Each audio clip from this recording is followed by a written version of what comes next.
Southwest 1090, contact Albuquerque Center 134.32. 134.32, so long, Southwest 1090. Hey, what's going on live? Yeah, I'm still in Florida, man. Still have another 2 weeks and a few days left.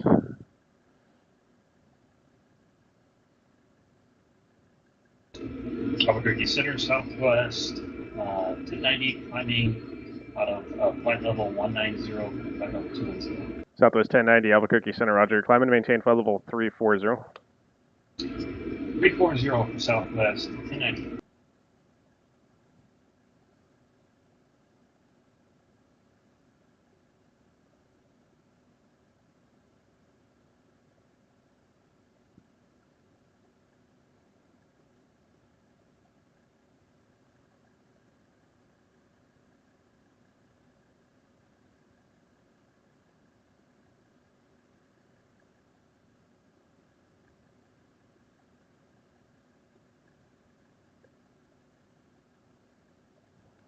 Here, 68 Romeo, advise when you have the executive weather, say approach request when able if you have one.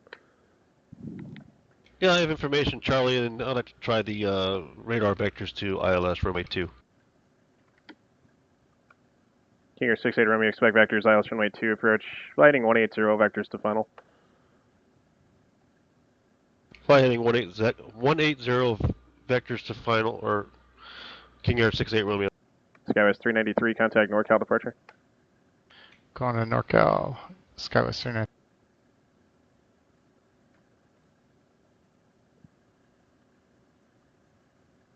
NorCal departure, Skywest 393 at 5,000, climbing vs.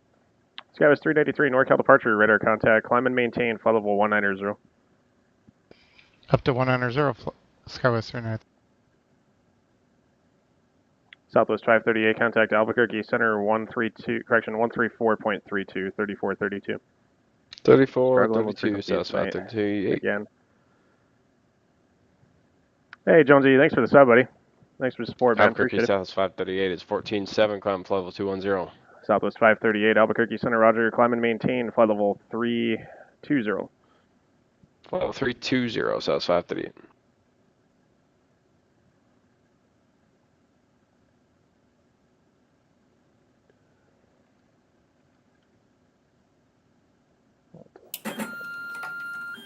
TVM 0, Victor Juliet, descend at pilot's discretion, maintain flight level 240. Our discretion 240 is Victor Juliet.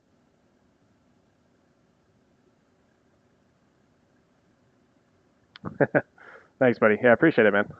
Thanks for the support.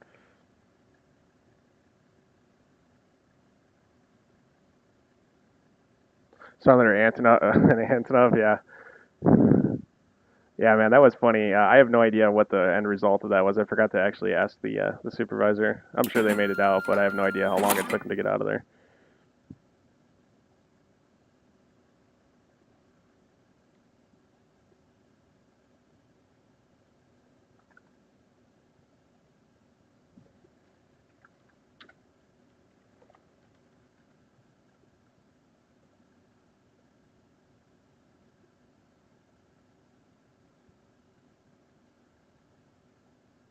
I was toying around with the idea of doing a stream earlier today, but it was actually pretty quiet, so decided just to wait till tonight. And last night just wasn't really feeling it, so kind of just stuck away from it. Take a little break. Nothing wrong with that.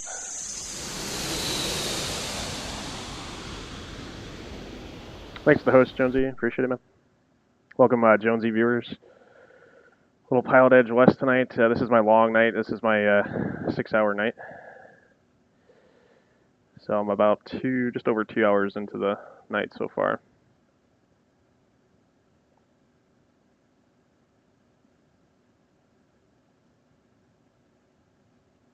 King Air 68 Romeo, descend to maintain 3,000. Descend to maintain 3,000, King Air 68 Romeo.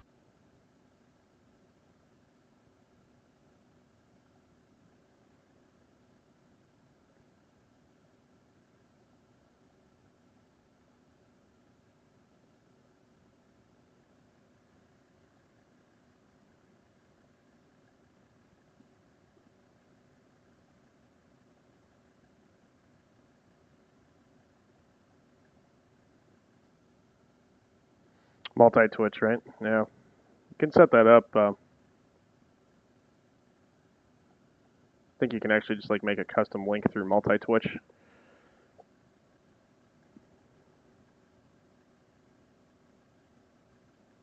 What tips would you give to a beginner IFR pilot to navigate airspaces without pissing off the controller?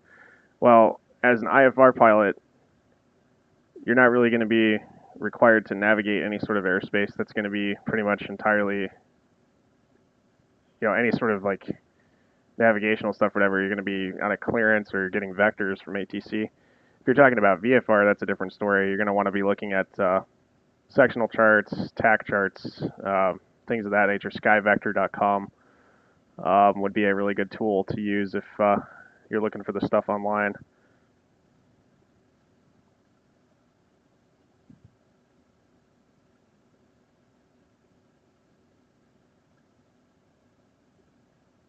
Here, 6-8 Romeo, turn right heading 200. Right heading 200, King Air 68 Romeo. Skywest 393, contact Oakland Center 127.45 for higher. 27.45 Skywest 393.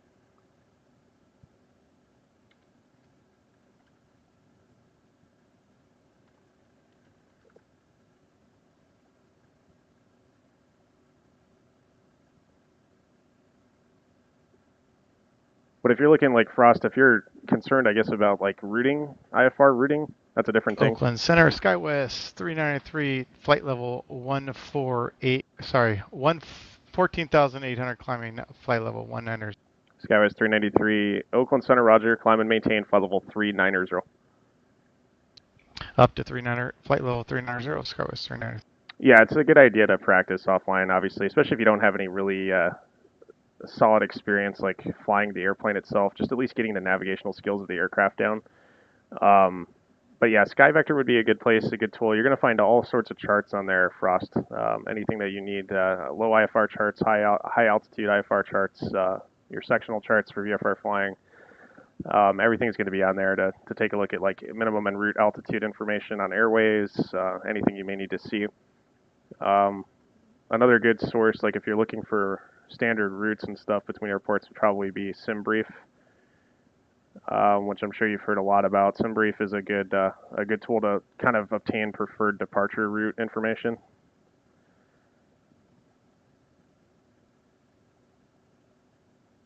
King Air 68 Romeo, turn right heading 290. Right heading 290, King Air 68 Romeo. Southwest 538, contact LA Center 133.55, 3355. 3355, so that's 538, yeah.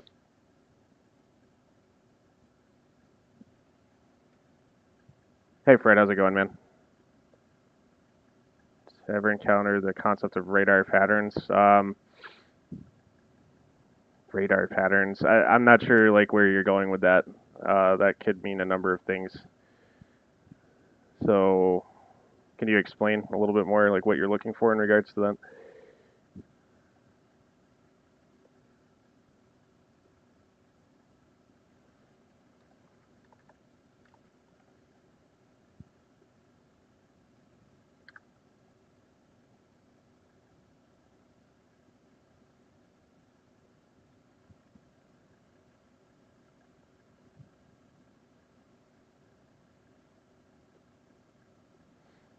Yeah, I'm not. Can't say that I'm really too familiar with that type of a term. I don't know if that's more something that's like on the technical back end of radars, like radar patterns. You're talking about like, that could mean like three things to me. Like talking about simple things such as box pattern, like vectoring an aircraft. That could also indicate something technical, like something with the radar sweep, like the actual physical like sweep of a radar, or that could be something in between the two. I'm not really sure.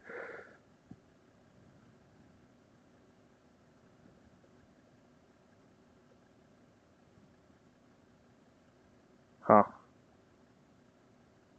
Yeah, I'm not sure about that. That's I'm not really too sure. King Air 68 Romeo is 7 miles from Sacramento, turn right, heading 360. Descend to maintain 1,500 until established on the localizer. Cleared ILS runway 2 approach. Stay right, heading 360, maintain 1,500 until established on the localizer. Clear for the ILS runway 2, King Air 5568 Romeo.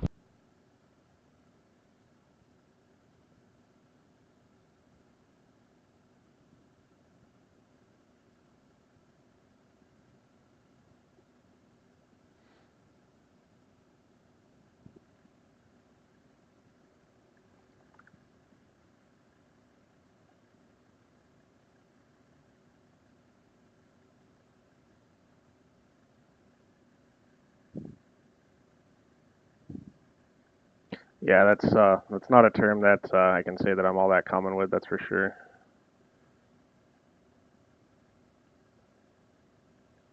Radar patterns, and I mean, if it's something military, they definitely tend to use a little bit of different terminology for things, which is not really quite the same as the FAA in some aspects. So I'm not sure if that has something to do with some special military procedure that they're running with C-17s in a pattern, or I don't know.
Southwest 1090, contact LA Center 133.55.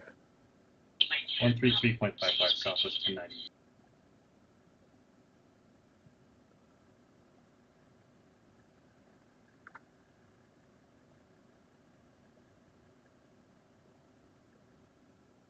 Caravan 4 Alpha Mike, descend via the Yellowstone 1 arrival. Advise which transition you plan on taking. Also advise when you have the Billings weather. Showing the altimeter there 3055. Caravan, Center 4 Alpha Mike, send via the Yellowstone arrival. I'll get the weather back and then let you know which transition I'm going to take. And that was 3035 for altimeter? 4 Alpha Mike 3055. 3055 for Alpha Mike. King Air 68 Romeo, contact Executive Tower 119.5. Over to tower on 19.5, King Air 68 Romeo.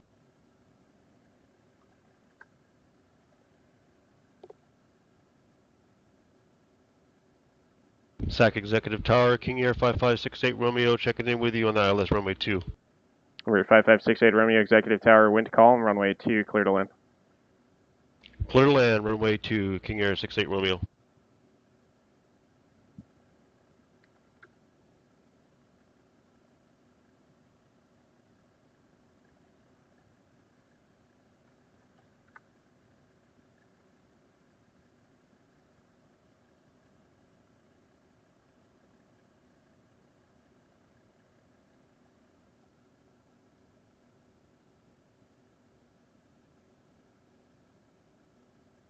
TBM 0 Victor Juliet, descend via the Delta 5 arrival, landing north, and the Salt Lake City altimeter 3030.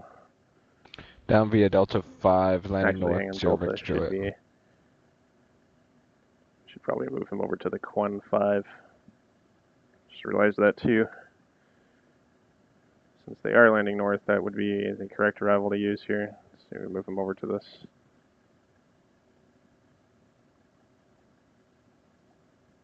Frenzy. TBM 0 Victor Juliet. Actually, I'd like to change your arrival here for north operations. Clear to Salt Lake City Airport. Present position If you're able, direct to Frenzy. That's Foxtrot Romeo November Zulu Yankee, and then join the Quen 5 arrival.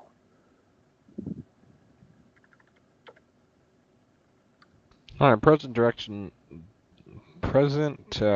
direct frenzy on, then join the Quinn 5-0 Victor Juliet.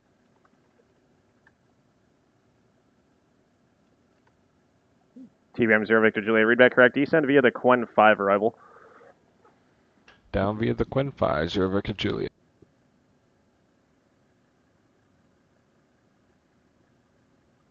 Of course, too. You know what? I'm not even sure how they would really take you guys into the Tracon. See, this is like something we don't have a lot of information on. The Quen 5 is actually a turbojet arrival. I'm not sure. Let's see what the Delta shows here. Turbojet only as well. But there's like no other arrival that they would Care use in that Sensor direction of Mike, flight I'm Top outside of the of weather Fox tower, King Air Airways. 68 and I'm gonna Romeo do is a clear of transition runway for landing 2 on on Alpha, 28 going to the right. FBO. I had 2 calling at once there. I heard King Air 68 Romeo. Taxi via Mike to the ramp this frequency. Taxi to ramp via Mike to say this frequency, King Air 68 Romeo. Good day. 4 Alpha Mike, I believe you were transmitting again. You were looking for 2-8 transition. That's affirmative. I like the transition for 28 right, 4 off Mike. Or 4 Alpha Mike, Roger. Descend via the Yellowstone 1 arrival, runway 28 transition. Descend via the Yellowstone 1 arrival, 28 right transition. I've got the weather, 4 off Mike. Thanks. 4 Alpha Mike, say approach request one if you have one. I think I'm probably just going to do the 28 right transition and then just go visual, 4 off Mike. 4 Alpha Mike, Roger. Expect a visual approach. Expect the visual, 4 off Mike. But yeah, there's no like, they don't have any sort of prop arrival from the south, so I would assume it would just mostly be airways at that point. However, I don't have any traffic that's a factor right now, so I'm okay with you being on an arrival. It's not really a big deal. Albuquerque clearance delivery, American 2033 to Phoenix. American 2033 Albuquerque clearance. Good evening. Clear to Phoenix Airport. Roadrunner 3 departure Zuni transition. Eagle 6 arrival. Climb via the SID. Departure frequency 127.4. Squawk 5040. American 2033 cleared to Phoenix via the Roadrunner 3 departure Zuni transition. Climb via the SID. Departure frequency 127.4 and squawk 5040. American 2033 readback correct. And also just be advised, Slant Quebec no longer exists as an equipment suffix anymore. It's coming through as Slant Q on my end. It should just be Slant Lima. I'll take a look at that. Thank you.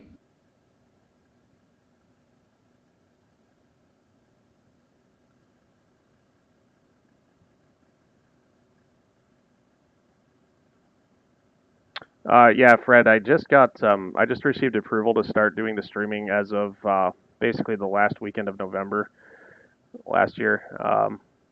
We had definitely been asking about it for quite some time. I understand the reasonings of why it stopped. There were some things that occurred with other controllers that were not really appropriate. So on stream, so that's why they kind of had to put some rules in place for it and kind of look over the policy before they allowed us to start doing it again. So I've been trying to find good times that are going to work with the streaming. I'm mostly going to be an evening person on here for like closer to closing shifts. Since I'm in Florida right now until the end of the month, a lot of the streaming I've been doing has just been kind of sporadic and random at this point. I'm just kind of testing the waters to see what times are going to work best. Try to get a more stable schedule down once I get back to North Dakota.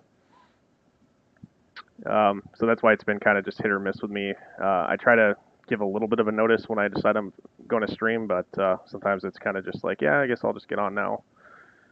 So, but testing the waters a little bit just to see how this works out. Probably try to keep it more towards the evenings going forward. And also these the group flights that John Fly's been organizing as well, like trying to hit times where it's going to work well and coincide well with those. However, this weekend, I do not think I'm going to be on for the one that they're planning.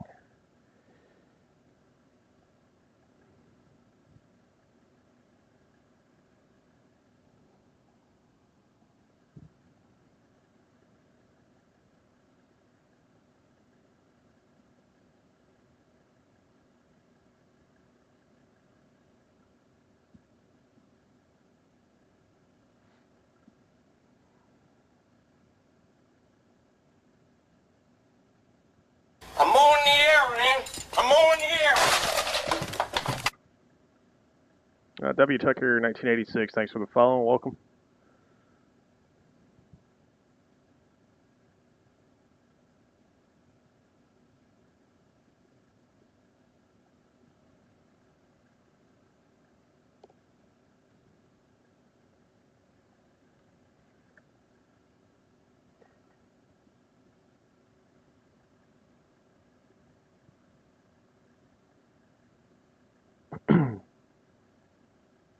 So Marcus had kind of an interesting stream earlier this morning. He was definitely dealing with a little bit. Some of you guys were probably around for that this morning. Him and I have been switching off most of the afternoon here today. It's been hit or miss with traffic today. Probably a little bit busier than normal just because of the fact that it's been Martin Luther King Day. A lot of people have this off as a holiday.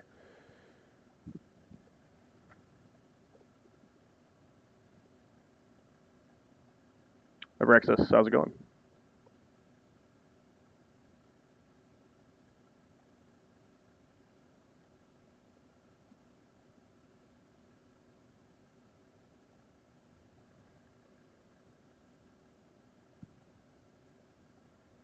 I'm in the process of obtaining different video maps here.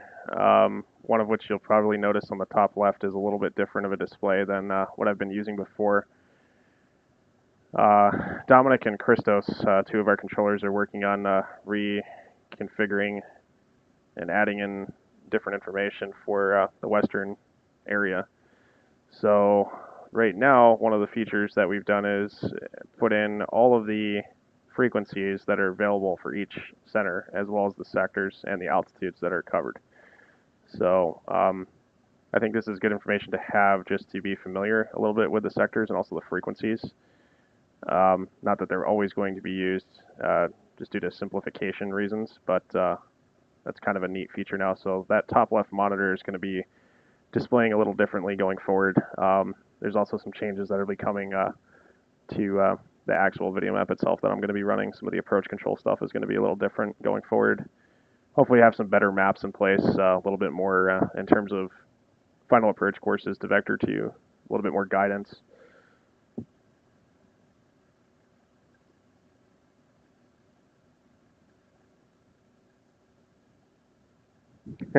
Rexus, yeah. I mean, it's a learning network, so you know people are gonna make mistakes. It happens.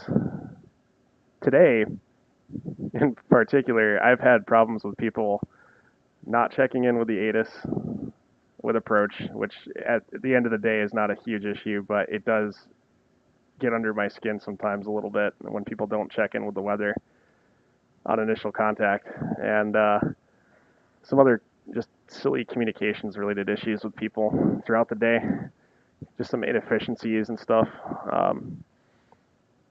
Kind of just noticed that a lot throughout the afternoon.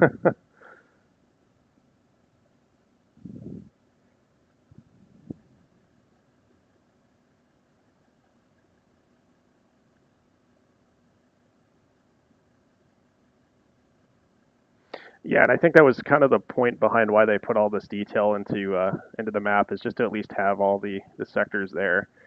So it's there for reference, if nothing else, which hopefully at the end of the day will maybe serve a purpose for something. And like I said, you know, I think the approach stuff to getting these maps updated and getting a little bit more detail into these should be helpful as well in the long run.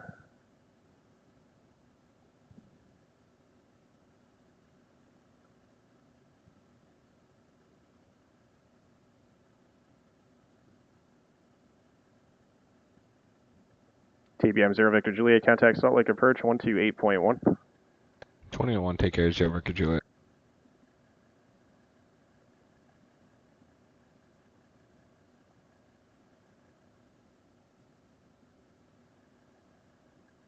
Select approach, good evening. TBM A5, 0 Victor Juliet with X-ray, requesting ILS for tree 5.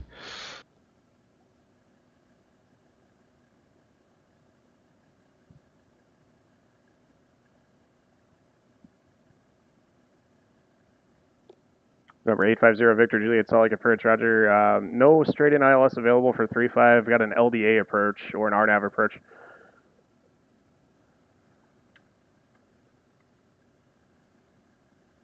Sierra Victor Juliet. Sorry, I was reading LDA and for some reason said ILS. LDA runway 35. TBM 0 Victor Juliet, Roger. Expect vectors, all DA, runway 35 approach. Expect vectors for LDA 35, Sierra Victor Juliet. We're at 15,000 by the way. 0 Victor Juliet, Roger. Altitude checks.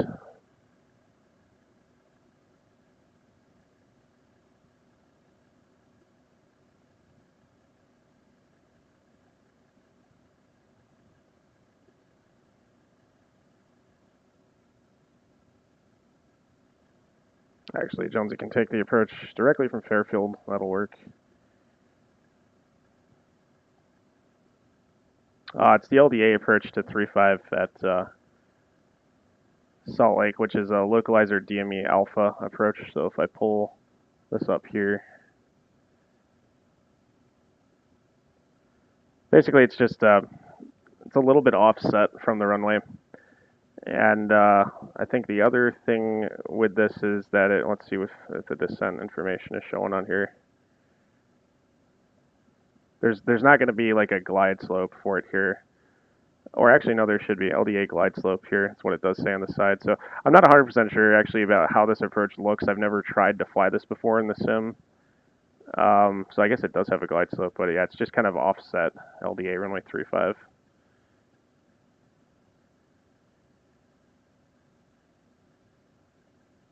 I believe it's offset just due to terrain and stuff out to the east of the field. Somebody that's more familiar with Salt Lake City can probably answer that question in a little bit more detail.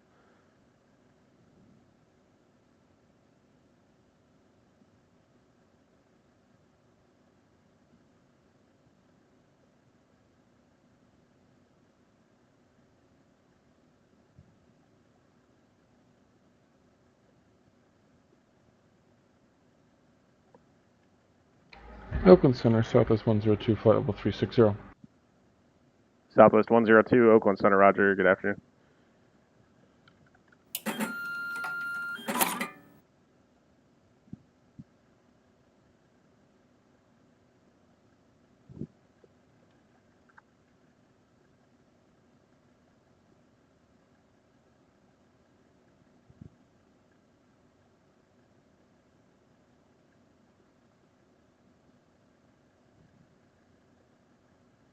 Let me see if I can find some more detail on localizer DME alpha approaches.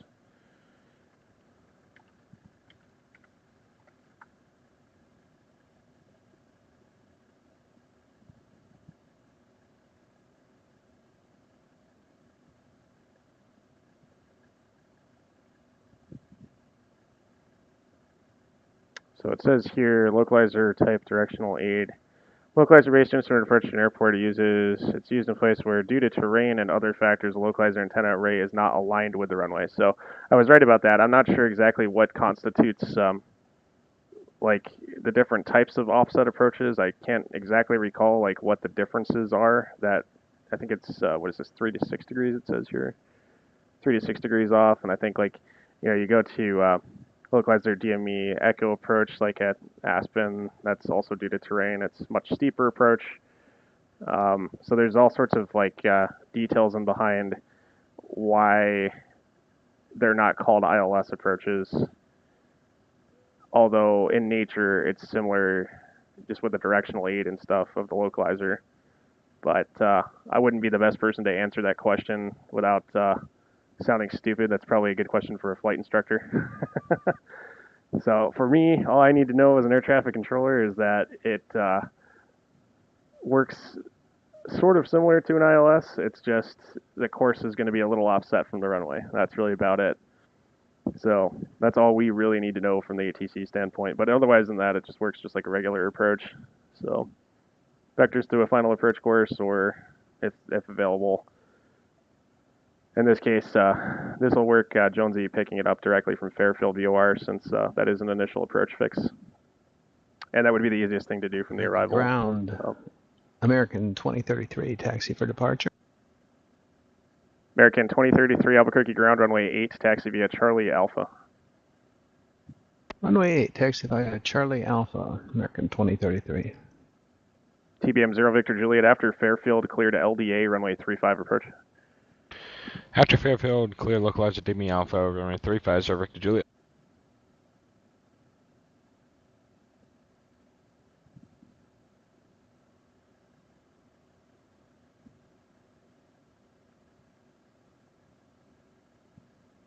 Sanctus, how's it going, man?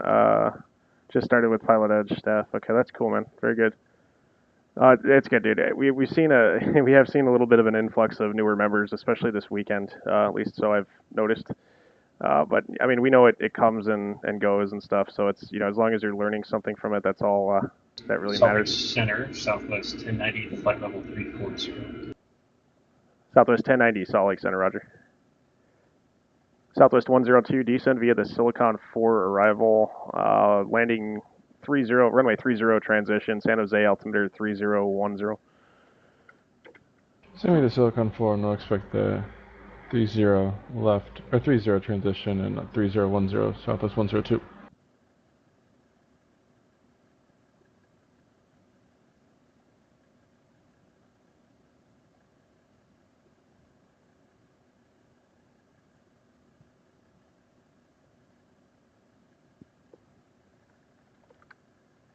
What I just did here, Will, I just went to Wikipedia to look up the localizer Demi Alpha approach, and I mean it looks like it's like between 3 and 6 degrees off centerline from the runway, so it's just a little bit offset, and then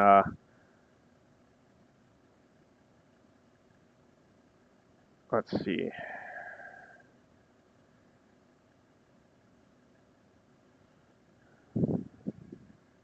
Mr. Lee! Mr. Lee! What the hell happened? Where's the roof of our car?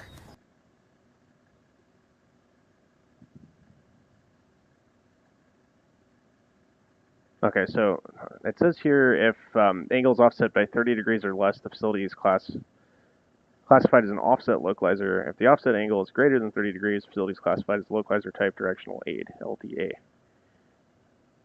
As directional aid and only a Category 1 approach rather than a full-fledged instrument landing system, LDA is more commonly used to help pilot safely reach a point near the runway environments where he or she can hopefully see the runway, at which point he or she would be able to proceed to land visually. So yeah, that would not be, I don't believe that would be considered a precision approach then, if that's the case.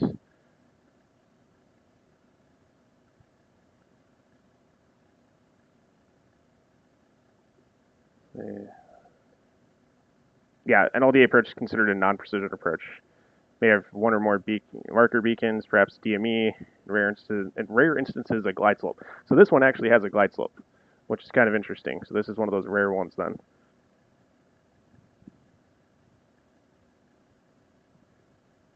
But no, it is not considered a precision approach.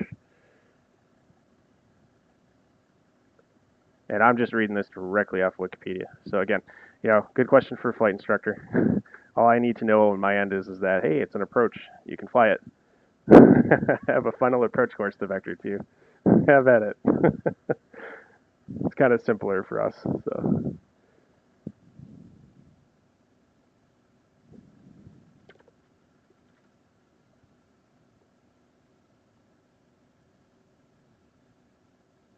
Hey, thanks for the follow, Brexus. Appreciate it, man.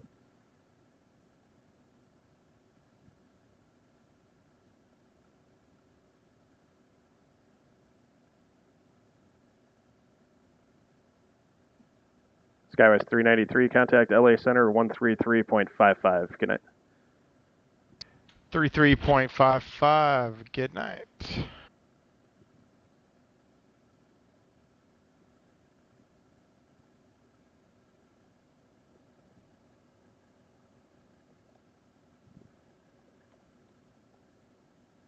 Albuquerque Tower, American 2033, holding short runway 8, ready to go.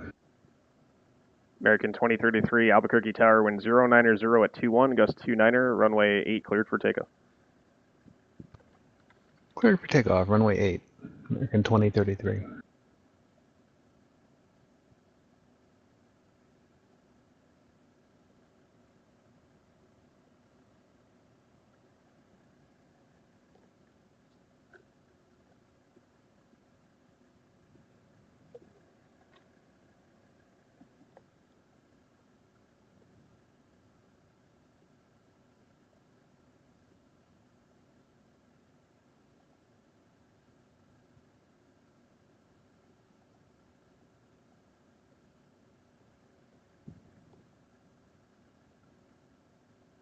So this guy here is landing in Billings. We do not provide top-down coverage to Billings yet, so pretty much just have him descending via this Yellowstone arrival. Bottom altitude 7,200 on it. He's taking the 2-8 transition, planning a visual approach to the airport.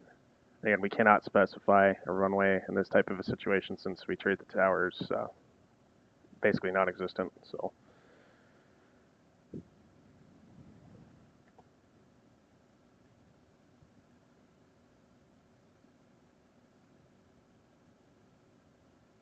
Caravan for Alpha Mike, advise when you have Billings Airport in sight. Will advise field inside for Mike.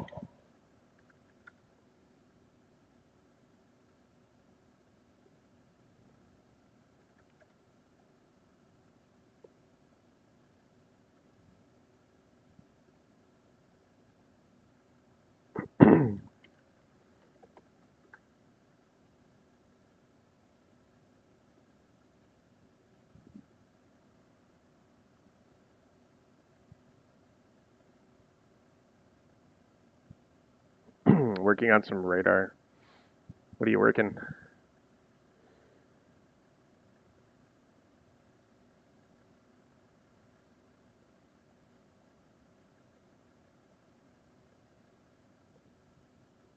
TBM 0 Victor Juliet, contact tower at Kern 118.3.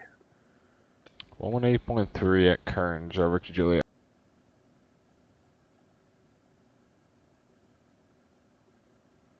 American 2033, contact Albuquerque departure. Over to departure, American 2033.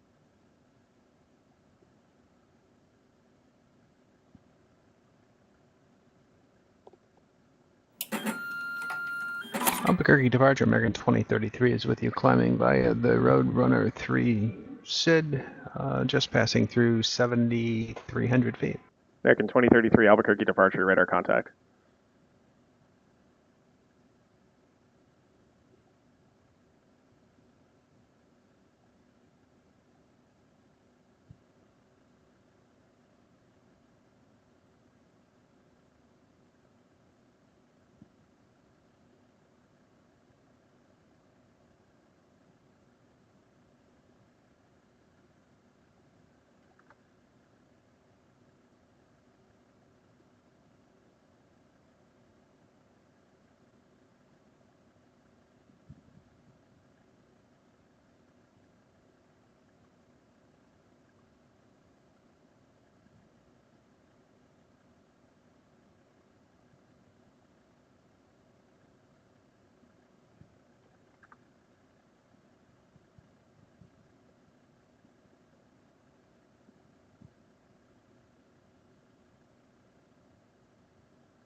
Salt Lake Tower, good evening.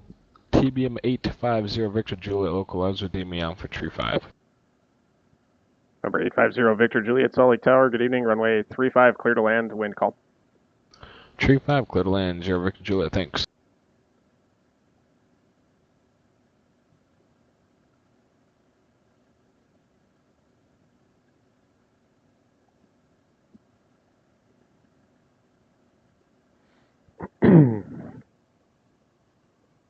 Sweatbox, St. Louis satellites, nice.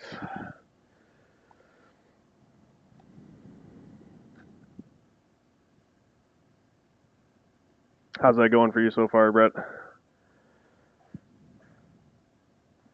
Caravan 774 off Mike, field inside.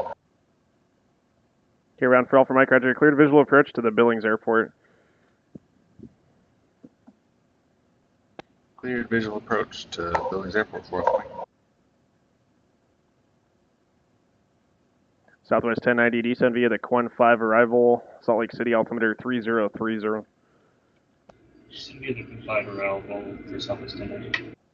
American 2033, contact Albuquerque Center 134.6 for hire.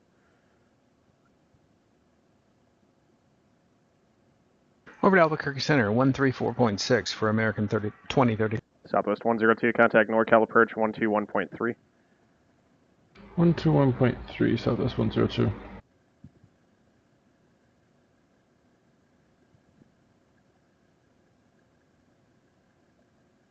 Albuquerque Center, American 2033, climbing with you via Roadrunner 3, Local approach, Southwest just 102, passing through flight level 14.2. 190, descending via the Silicon Fort. We have Echo. American 2033 Albuquerque Center, climb and maintain flight level 340. Climb and maintain flight level 340, American 2033. Southwest 102, NorCal approach, thanks for Echo, expect ILS runway 30 left approach. We'll expect ILS 30 left approach, Southwest 102.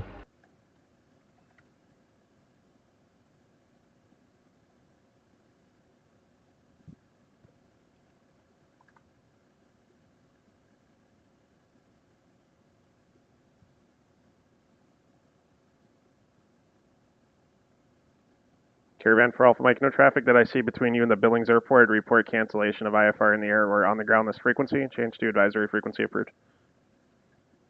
Go ahead and cancel that IF now. Change to advisory frequency approved for Alpha Mike. Caravan for Alpha Mike, IFR cancellation received. Squawk and maintain a VFR. Frequency change approved. Safe landing. Good night.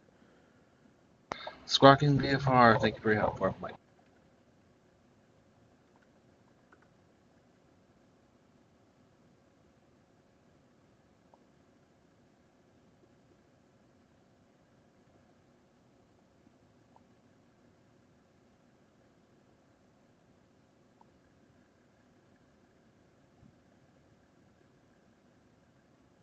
Did you manage to put anybody together?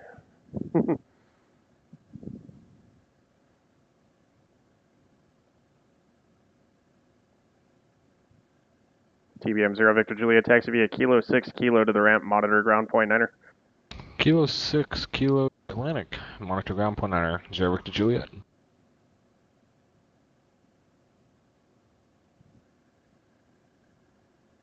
That's the reason you took 3-5, right? Ground point 9er. I gotta make a list of like all the airports that have ground point 9er, especially in the western coverage area. It's probably a significant amount.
Center weather advisory out for Albuquerque right now, just concerning an area of occasional moderate turbulence below 10,000.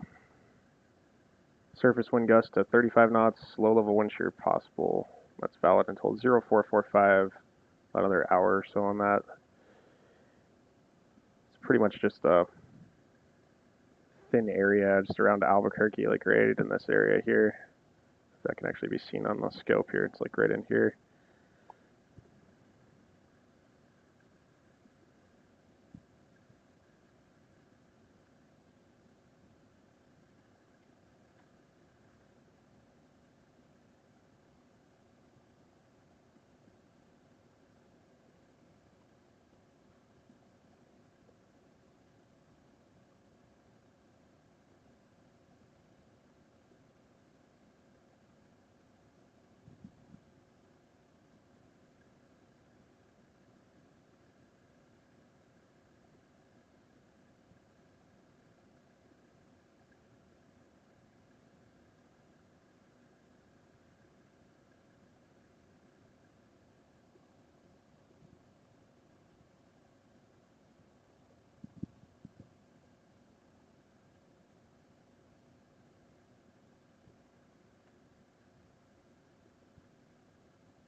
wanted to see if I could find this before.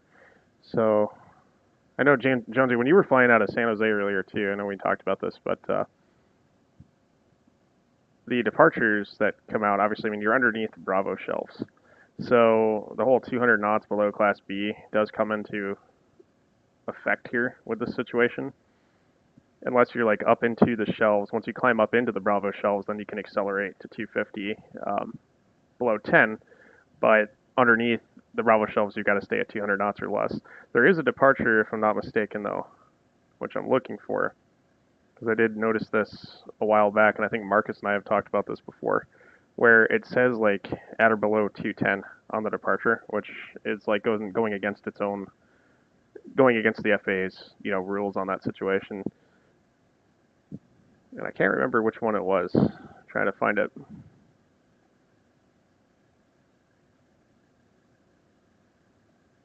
Here it is. That's the Techie 3 departure. So it says at or below 230 knots on the Techie 3 departure, but there's no way that you could legally comply with that. You can be below 200, so I mean, it's okay, I guess, the way that it's technically written on the SID, but you got to be 200 knots or less underneath the Bravo. And basically what it takes you to a point to cross at 5,000, which is out over here. So yeah, you'd be underneath the Bravo the entire time on the departure. Here's the example of that here. So it's like, why would they even put 230 here when you'd have to be 200 knots or less anyways, unless you obtain some sort of a waiver.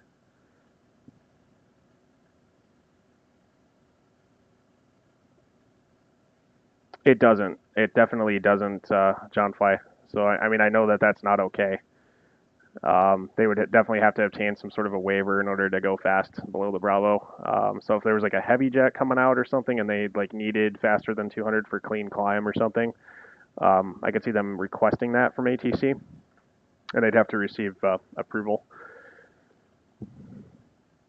It takes me back to when I used to fly out to Hong Kong from Chicago on United. I was a 747-400 back in the day, 895 and 896. They still operate those flights today, but they're just done on a 777 now. But the 74 runs, those were, they would request faster than 250 in the climb out, which they would receive approval for.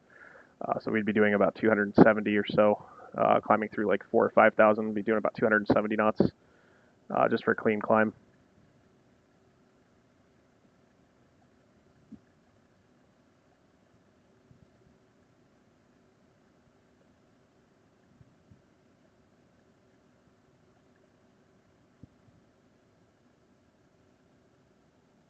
Southwest 102 after Clyde cleared ILS runway 30 left approach.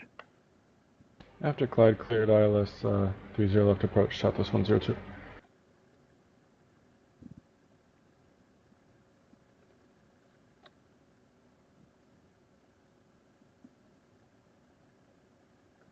And KS, if you have other information that indicates otherwise, let me know.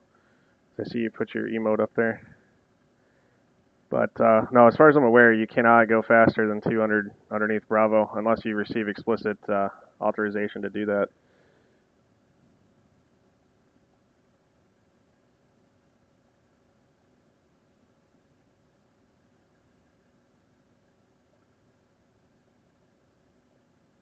So that's why it's always important, though, to double check like what's the airspace that. Double check the airspace that's around you. What's above you, especially departing the Class Charlie airports and stuff. A lot of those will be underneath Bravo airspace. When you guys are flying like down in ZLA, you're in the Delta towers that are underneath LA's Bravo or underneath San Diego's Bravo, or even Vegas for that matter. You got to double check that stuff. Just make sure that keeping the speed under check and stuff until you're either up into the Class Bravo airspace or outside of it.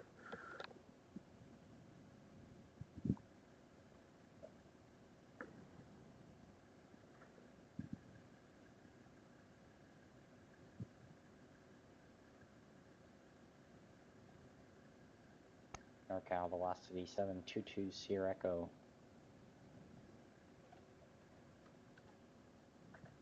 Number 722 Sierra Echo, NorCal.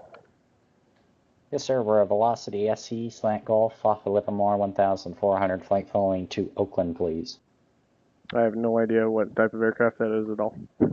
Not a clue. Number 722 Sierra Echo, roger. Unfamiliar with your type. If you have the identifier, that'd be great. I'll try to look it up here. Squawk 3324.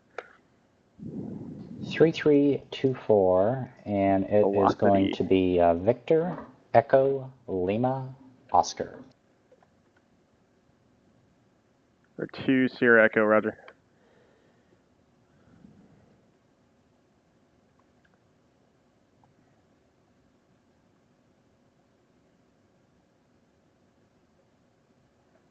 Velocity 2 Sierra Echo, radar contact 15 miles east of Oakland Airport. Altitude indicates 1,400.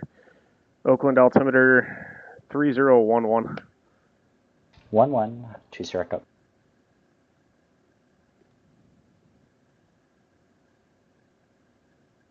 This is another instance too. Even if you're flying VFR, you've got to comply with 200 knots below Class B.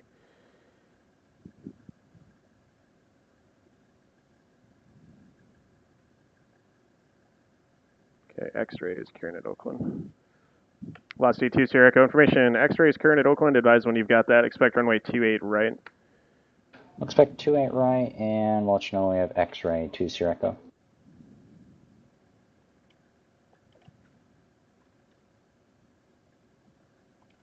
Sacramento clearance, November 107, Mike Romeo, IFR to Las Vegas with November. Southwest 102, contact San Jose Tower 124.0. Over to tower, Southwest 102. November 107, Mike Romeo, capital clearance on request, standby. San Jose Tower, Southwest 102 on the ILS for 30 left. Southwest 102, San Jose Tower, runway 30 left, clear to land, wind calm. Clear land 30 left, Southwest 102. Velocity 2 Sierra Echo, advise when you have Oakland Airport in sight. I'll let you know we got X-ray 2 Sierra Echo. Thanks. Clip 7, Mike Romeo, clearance available, advise ready. Ready to copy, 7 Mike Romeo. Clip 7, Mike Romeo, clear to Las Vegas, McCarran Airport, SACDown 2, departure, Dosco, then is filed. Maintain 9,000. Departure frequency 127.4, squawk 3250.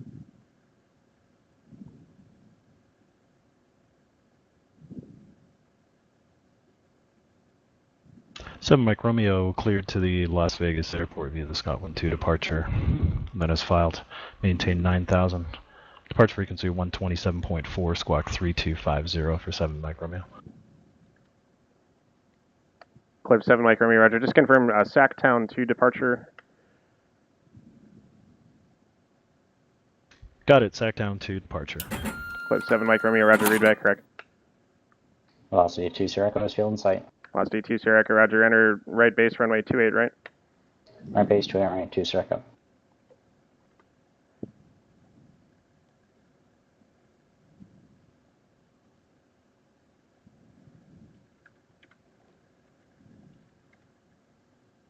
Velocity 2 Sierra Echo, contact Oakland Tower 118.3. 18.3, 2 Sierra Echo.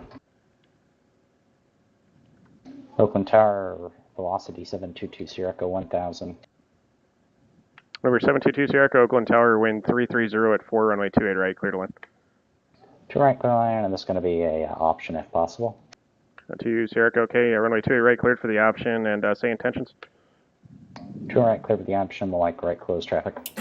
2 Sierra Echo, okay, make right close traffic, runway 28 right, and report midfield downwind each time. 2 right, clear for the option, midfield each time, 2 Sierra Echo.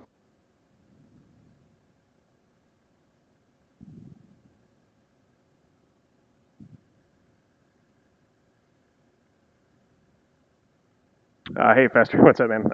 No, it's not. It's not an actual strip error. It's just the bokeh. It's just the bokeh sound. Actually, I need Mike to send me the sounds that he made for Brandon too, because he toned everything down. Like I have a whole sound pack and stuff. It's got like the stars and the art stuff and the bokeh strip printer, but it's like it's too loud. I need to tone it down. It's almost like somebody put the microphone like right up next to the printer. So, I mean, I know that they're a little loud, but that's like it's like overkill. So, basically every time somebody submits a flight plan from any of our towered airports, I will receive that flight strip print notification, and it just gives me like an auditory heads up that I need to go and check the Southwest 102, departure list, clear of 30 left at Kilo. so I can start pre-working clearances for people, so that when they call, I can just deliver the clearance instead of having to make them wait.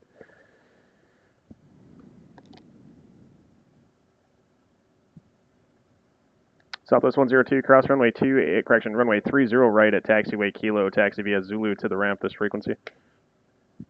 Cross 30 right at Kilo, and we'll taxi the ramp via Zulu. We'll stick with you. Southwest 102. Southwest 1090, contact Salt Lake approach 128.1.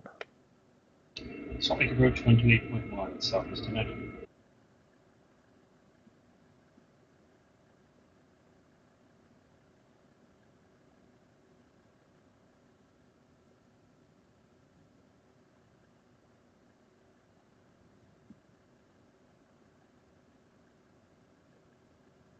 Salt Lake approach, Southwest 1090, descending out of 17,000 on the arrival with information X-ray. Southwest 1090, Salt Lake approach, thanks for X-ray, expect ILS runway 34 right approach. ILS 34 right approach, Southwest 1090. Yeah, I'm not familiar at all with that aircraft, Brett. Velocity V-twin. I had to ask him what the code was. I'm sure it's in the book, but yeah, definitely not familiar with that.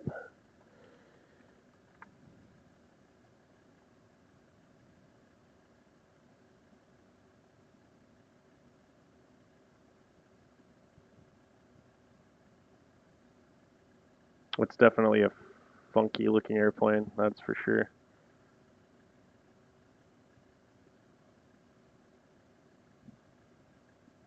I guess somebody made it, because here it is. Oakland Tower, velocity 2 Sierra Echo, midfield, 28 right. Velocity 2 Sierra Echo, runway 28 right, cleared for the option. 28 right, clear for the option, 2 Sierra Echo. It's kind of cool.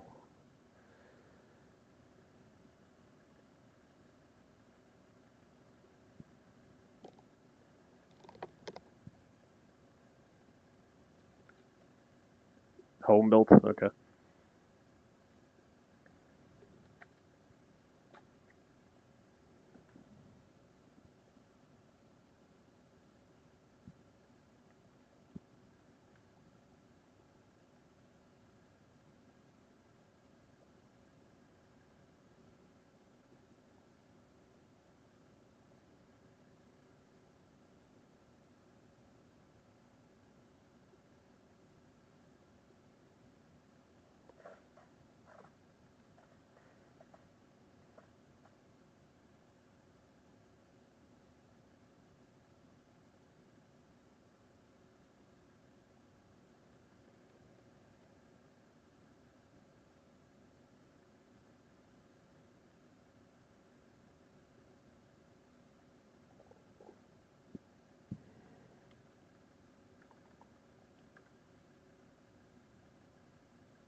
Yeah, it almost kind of reminds me of, to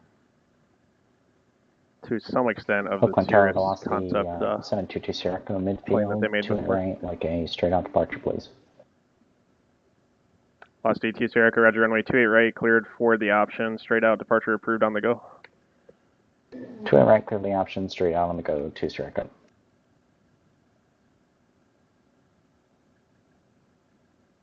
American 2033, descend at pilot's discretion, maintain flight level 240.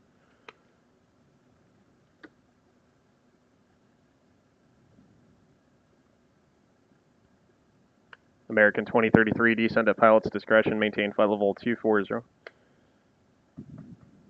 Descend at pilot's discretion, maintain flight level 240, American 2033. Southwest 1090, cleared ILS runway 34 right approach. Cleared ILS runway 34 right approach, Southwest 1090.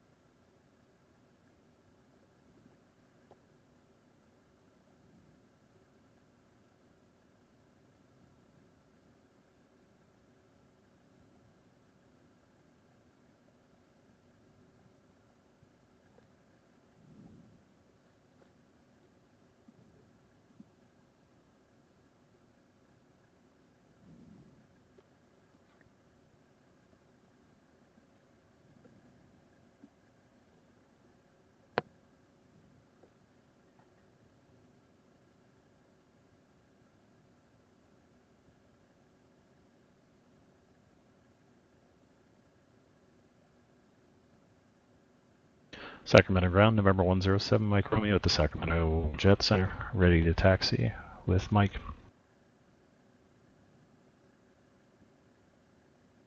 Number 107, Mike Romeo, Capital ground, runway 16 right, taxi via Golf 2, Papa Alpha.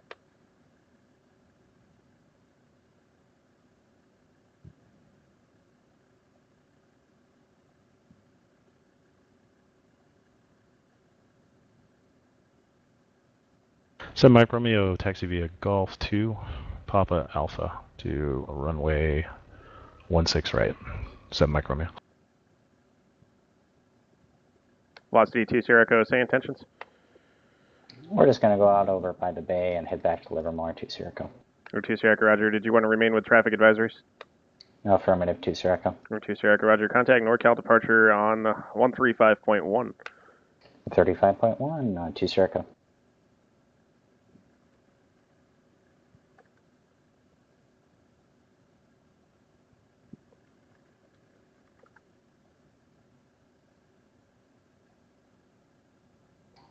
NorCal velocity 722 Sierra Echo, 800 feet. Over 722 Sierra Echo, NorCal departure, roger. Resumo navigation maintained VFR outside of the Bravo. VFR outside the Bravo, 2 Sierra Echo.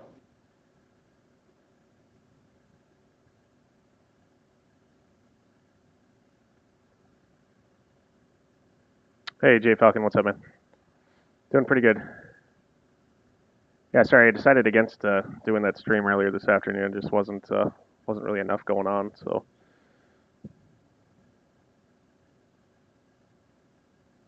I think going forward, I'm going to actually just start building a schedule that's going to be more evening based. It seems to be a more interesting time to get on here and stuff. There's usually more activity going on the network.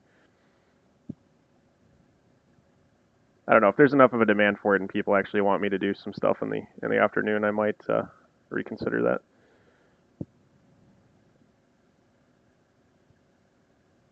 Yeah, John Fly. I think he actually flies out of Livermore, if I'm not mistaken.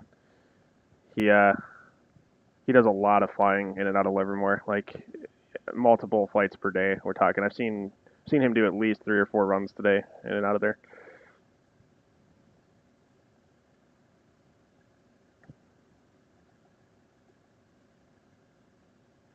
Chat messages are cut off. Okay.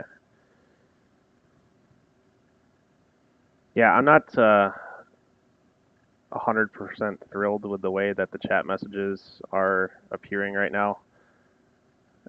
That's still something that I'm kind of working on setting up here too, so I do want to change the way that those are displaying eventually.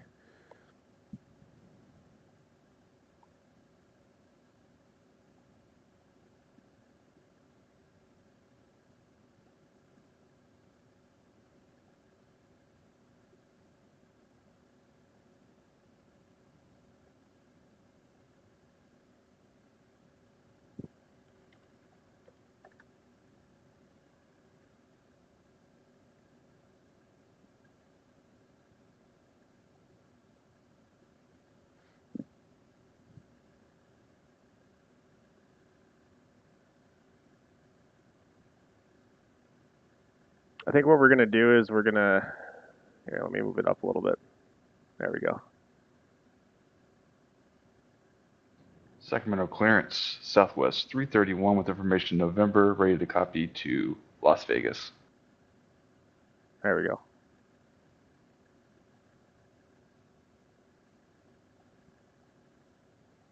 Southwest 331 Capital clearance. Good evening. Clear to Las Vegas Airport. Sacktown 2 departure. Dosco then is filed. Maintain 9,000. Departure frequency 127.4. Squawk 4734. Southwest 331 is cleared to Las Vegas. The Sacktown 2 departure. Doscow then is filed. Maintain 9,000. Departure frequencies 127.4 and Squawk 4734. Southwest 331 readback correct. Southwest 1090 contact tower 119.05. Switching to tower, Southwest 1090.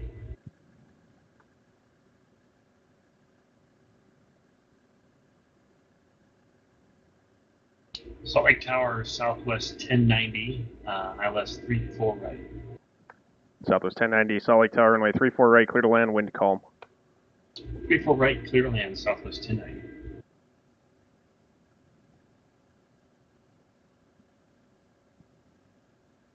American 2033, contact Albuquerque Center 128.45. Over to Albuquerque Center, 128.45, American 2033.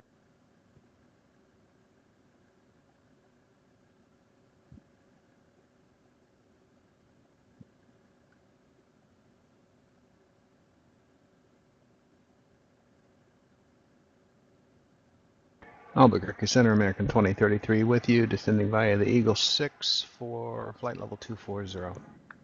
American 2033, Albuquerque Center, descend via Eagle 6 arrival, runway 26 transition for now, and actually correction, runway 25 left transition. Phoenix altimeter is 3005. We'll plan on 25 left, American 2033.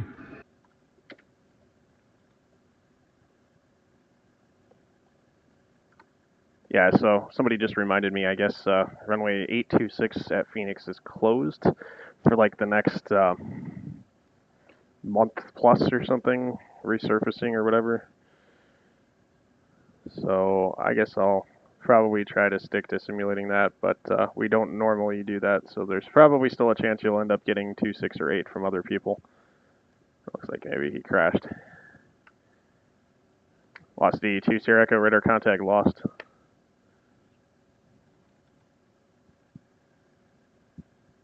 That's also not uncommon to see happen. Like he'll get on and do like a flight, and then he'll end up flying over the bay, hit something, disconnect. I think he halfway does it on purpose. I don't know. It's not causing a problem for anybody, so I don't really care.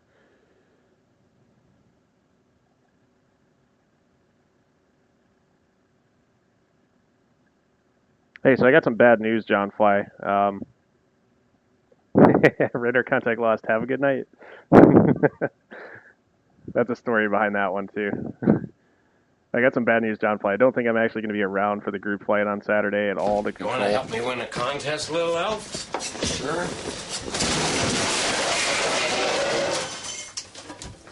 That's just a little drinky pool. Thanks for the follow, Casino13. Welcome. Mr. Lee! Mr. Lee! What the hell happened? Where's the roof of our car? Yeah, I saw that, John Fly. Yeah, I do feel bad about that too. I've only got 2 days off though on the week, throughout the week, Friday and Saturday.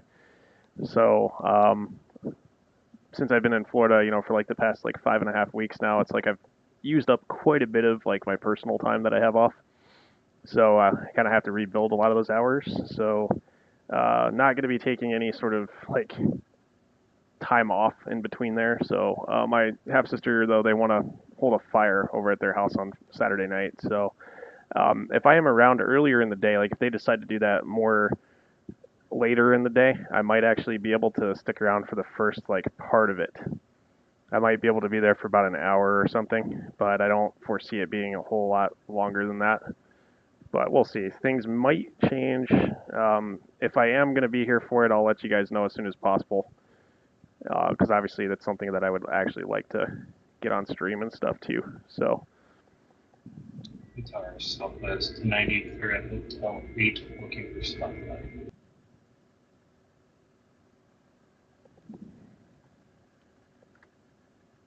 Southwest 1090, taxi via hotel to the ramp, monitor ground 123.77. Good day. Hotel to the ramp and then monitor ground southwest 1090. Thanks for the follow undefined 08. Welcome to the stream.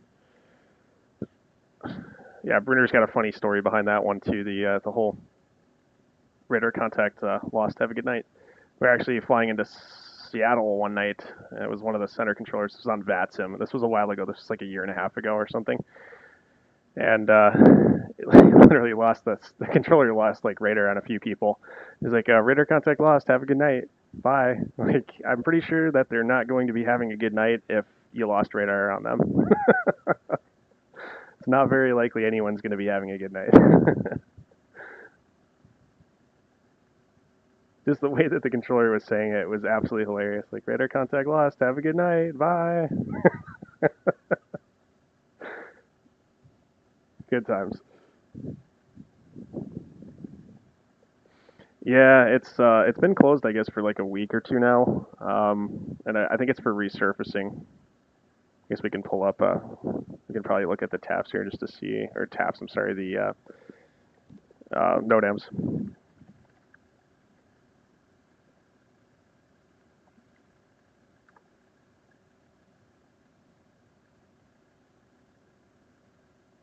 Capital Tower, November 107, Mike Romeo with the 16 rate hold pad ready for departure. After center, pace of 3 November. IFR request to Phoenix. Number 107, Mike Romeo, Capital Tower, runway 16 right, cleared for takeoff. 16 right, cleared for takeoff, said Mike Romeo. Wind calm.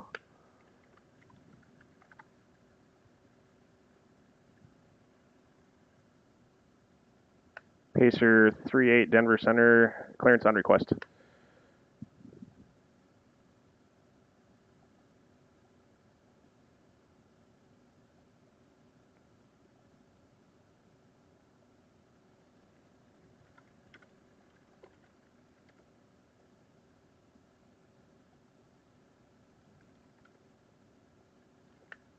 Pacer 38 cleared from the Telluride Airport to the Phoenix Airport as filed. Maintain flight level 230.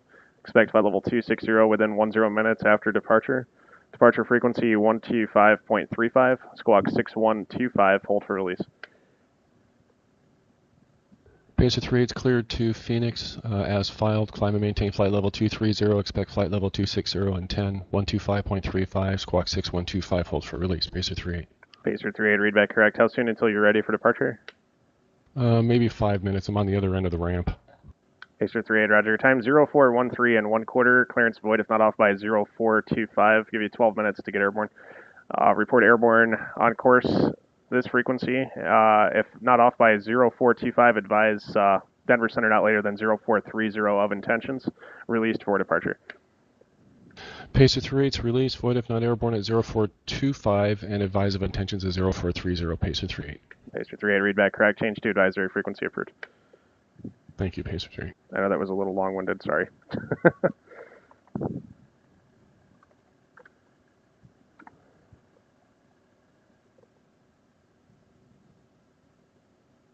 You want to help me win a contest, little elf? Sure. Split 7 Mike Romeo, contact NorCal departure. Over Just departure, a said little Mike Romeo. drinky pool. Stormy Hydra, thanks for the follow. Welcome to the stream.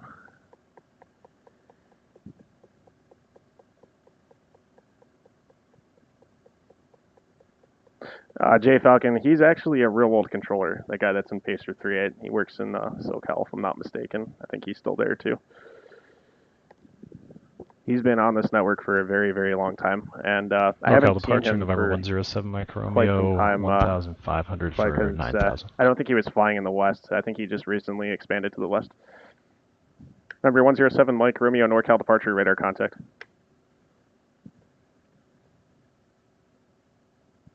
American 2033, contact Phoenix approach 128.65. Over to approach 128.65 for American 2033.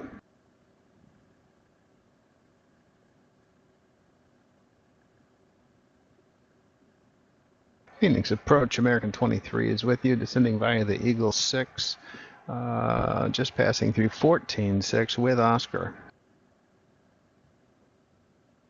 American 2033, Phoenix approach, roger, expect a visual approach, runway 25 left. Expect the visual for 25 left, American 2033. Still trying to pull this NOTAM up here. Let's see.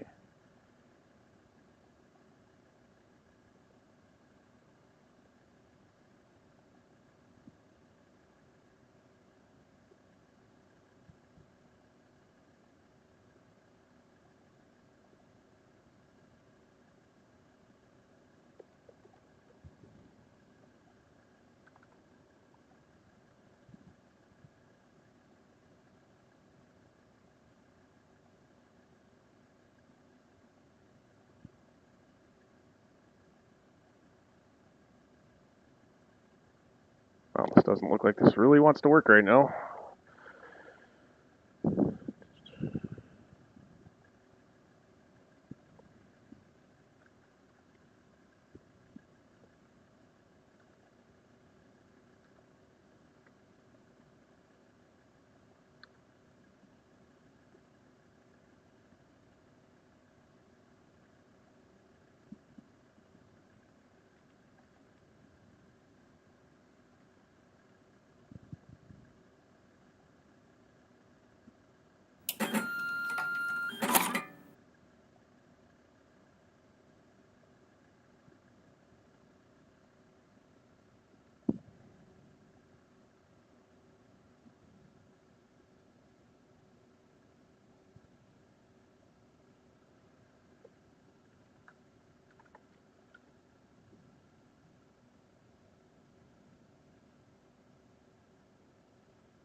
Eclipse 7, Mike Romeo, climb and maintain flight level 190. Climb maintain flight level 190, 7 Mike Romeo. There's no way that this is going to be sustainable with jet traffic and the 738 climbing out behind him, so we'll have to do something about the altitude. That's what makes it tricky with the VLJs. It's like, yeah, it's a turbojet, but it's not really capable of keeping up with the speeds of airliners.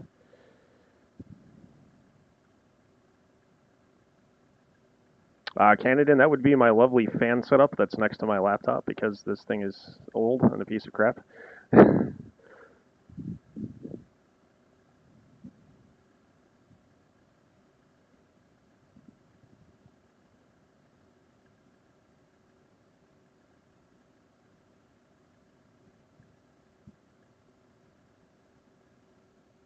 Yeah, like if I don't run this fan on this thing, especially like running OBS on here, this thing would be turned off already. Like it would just overheat and shut down. So it's pretty bad. It's like even a cooling pad doesn't do it justice. I have to like keep it propped up and actually just I have like this fan that's like literally just blowing right on the processor, so it gets all the hot air out of there. And I've tried like everything, believe me, to try to keep that problem from occurring, and it's just not enough. Phoenix clearance, American 572 IFR Salt Lake. American 572, Phoenix clearance, good evening. Clear to Salt Lake City Airport. Snowball 5 departure, Grand Canyon transition. That is filed. Climb via the SID, squawk 2145. Clear to Salt Lake, Snowball 5 departure, Grand Canyon transition, then is filed. Climb via the SID 2145, American 572. American 572, read back correct.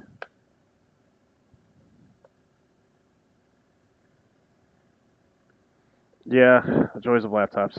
Well, old ones especially.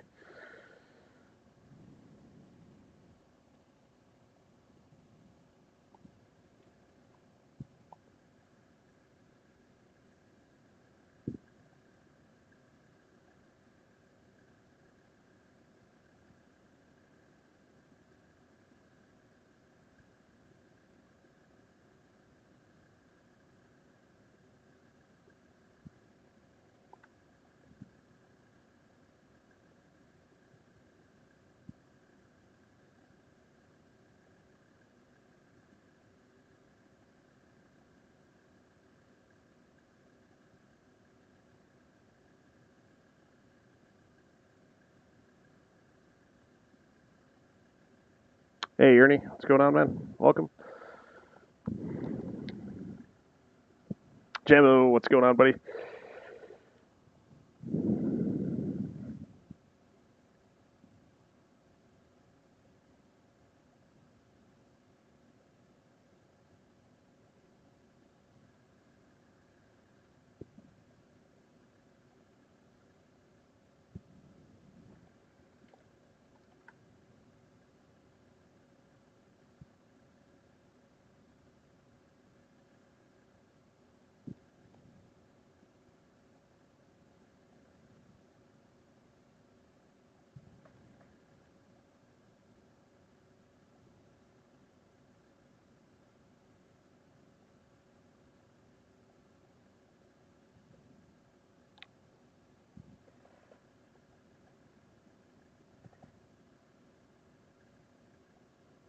Oh, nice. Okay, sounds good.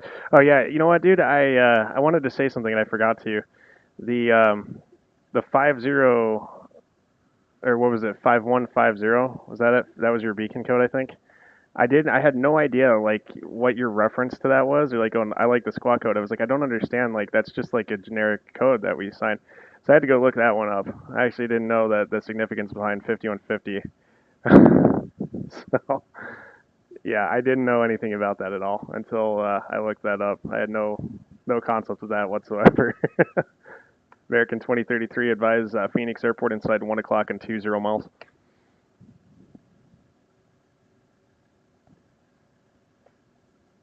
Yeah, I'm gonna reserve that 23 beacon code.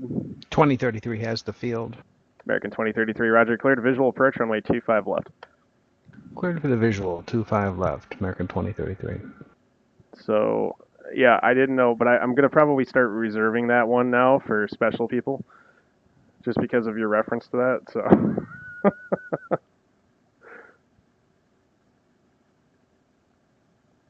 But yeah, I thought that was pretty funny. I was like, never even gave two thoughts to that until somebody mentioned something about it.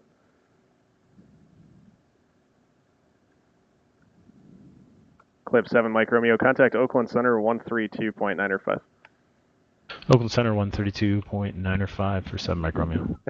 Okay, I will make a note. SkyWest 393 has a permanent beacon code of 5150. I'll take note of that.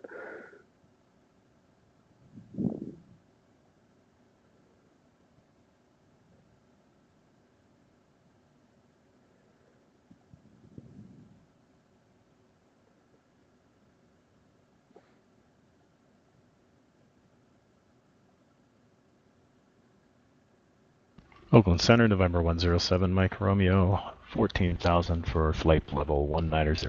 Number 107, Mike Romeo, Oakland Center, Roger. Climb and maintain flight level 330.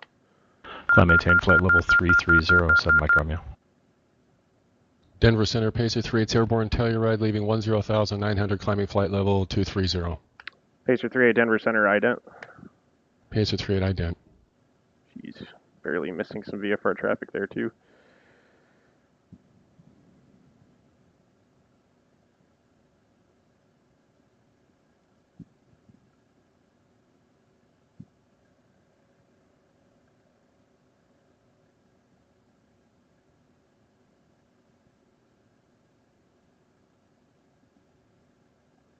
Still haven't seen the ident.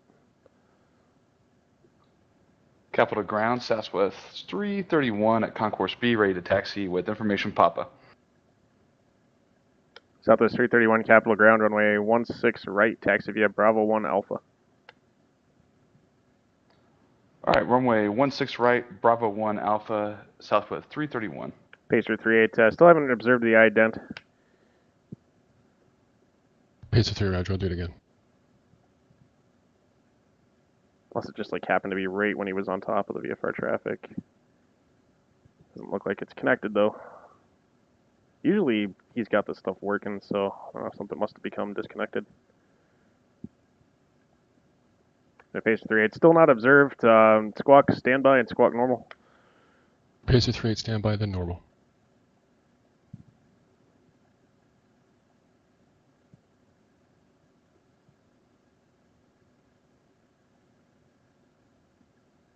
It doesn't look like that's working either.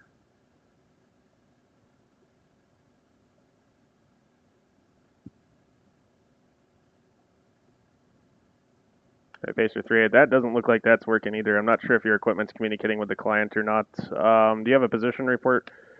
Just gonna need to make sure that Pacer 3 is just crossing Cones VOR. Pacer 38, Roger. Radar contact over Cones VOR. Altitude indicates 16,500. Maintain flight level 230. Altitude checks, climbing flight level 230, Pacer 38. Pacer 38, contact Denver Center 127.02 for hire. 127.02, Pacer 38.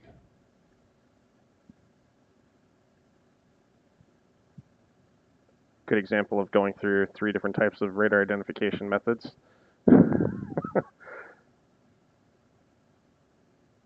This is why I was saying Denver before. Center, Pacer 38, 17,500, climbing flight level 230. Pacer 38 Denver Center, roger. Climb maintain flight level 260. Climbing flight level 260, Pacer 38.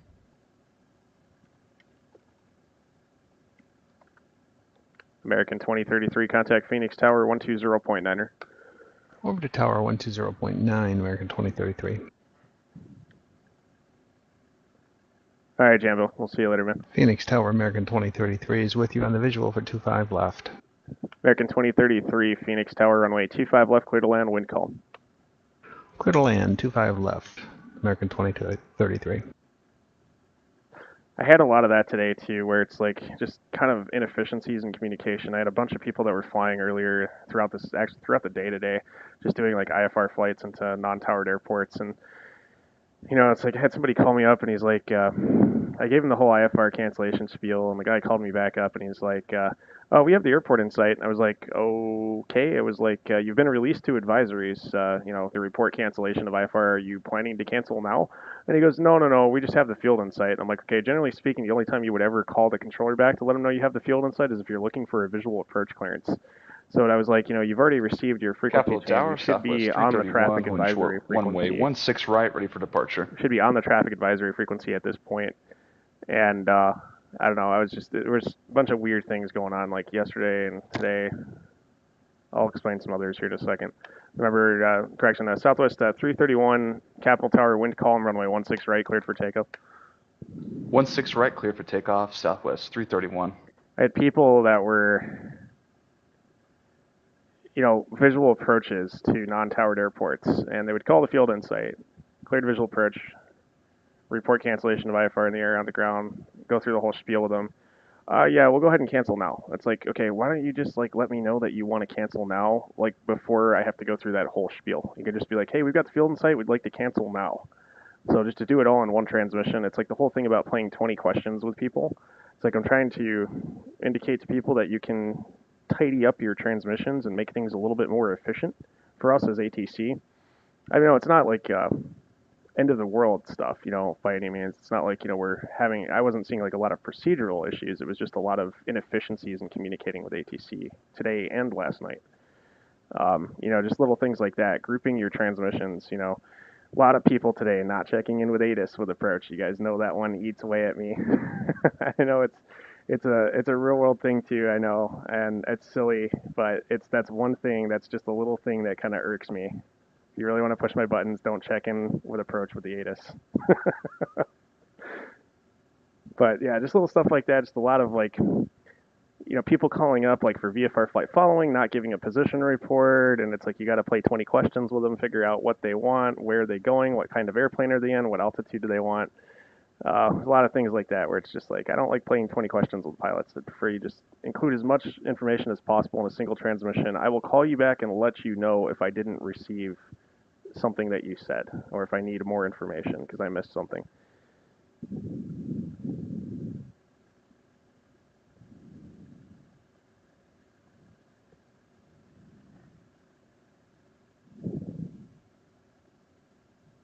Yeah, I get that too, Jay Falcon. I always just make it a habit to check the information when, and check in with the first controller that I've got the information. But I understand, if you're just flying light GA and you're going from one end of the Tracon all the way to the other, that's not really gonna make a lot of sense to get the weather. In that type of a situation, that's more understandable where it's like, okay, just let me know when you've got information so and so at destination. But yeah, when you're just flying into airports in the west and stuff, just call us up on initial contact with the ATIS, especially if you're coming in from outside of the Tracon, American 2033, turn right on Foxtrot, left on Foxtrot 6, cross runway 25 right. Turn right on Foxtrot, left on Foxtrot 6, and cross runway 25 right. American 2033, where are you parking tonight? Are you on the north side? Yeah, I'm in the north side. American 2033, roger. I'll have further for you on the other side of runway 25 right to stay on this frequency for now. I'll stay with you. Hey, Ruben, thank you for the Twitch Prime sub there. Appreciate it, buddy. Thanks, man. I know you've been on the stream for quite some time now, since before I even started doing the PilotEdge content. Thanks for the support, though, man. Appreciate it, bud.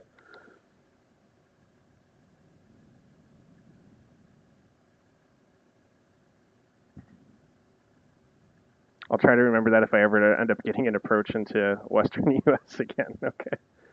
And it's not, I mean, dude, it's not the, it happens in reality too. Like people don't check the Departure ATC, Southwest or they won't check in 331, with it. 6,000 climbing to 900,000. Southwest 331 NorCal departure, radar contact, climb and maintain flight level 190. Forgot to Climb switch and maintain flight level 190, Southwest 331. Thanks for switching, Drew. Appreciate it.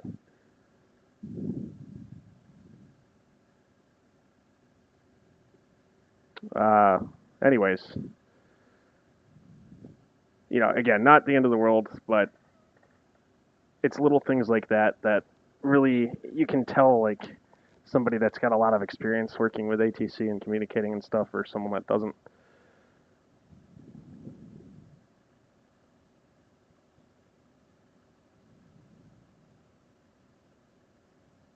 Like I had another guy, I think it was the last night, flying into Salt Lake, and he's like, I cleared for an ILS approach, and he just calls me up on like a 10-mile final, and he's like, hey, he's like, we have the airport in sight, and I was like, okay, cleared visual approach runway 34 right, but it's like, if you're gonna just call the field randomly, it's like, I'm anticipating as a controller that you're probably seeking the visual approach.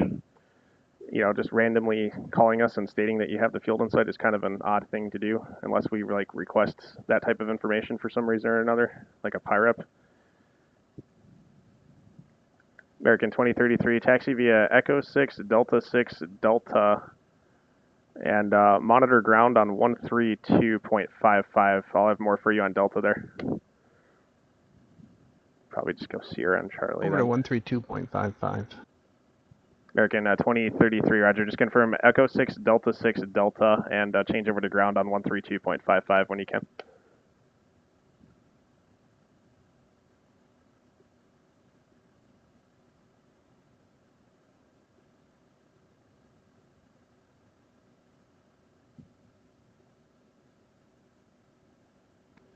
Phoenix ground, American 2033 is with you. Just getting on to Delta. American 2033, Phoenix ground, roger. Continue via Delta, taxi via Sierra and Charlie to the ramp. Taxi via Sierra and Charlie to the ramp. American 2033. Looks like John Fly is going to be Salt fine Lake with Clarence, good evening. TBM 850 Victor Juliet. Let's pick up our for Las Vegas, or North Las Vegas. Number 850 Victor Juliet, Salt Lake Clarence. Good evening again. Clearance on request, standby. You got food in your mouth?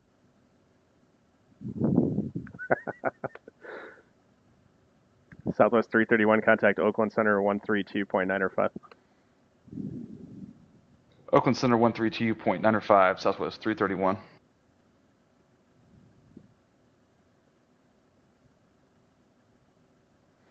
Again, I'm going to have to keep kind of tabs on this here because we've got an eclipse at 33, climbing to 33, and then we're going to have a 737 right up his rear end here, same altitude. So probably end up seeing if he wants to take a different altitude because more than Oakland likely Center, it'll be good an evening, overtake Southwest situation. 231. 16,000, climbing to flight level 100,000. Well, flight level 190, sorry. Southwest 331, Oakland Center, roger. Climb and maintain flight level 310. Climb, maintain flight level 310, Southwest 331. Let's just see how the speeds play out for now. Getting positive control here since, we got a slower jet. Both filed at the same altitude.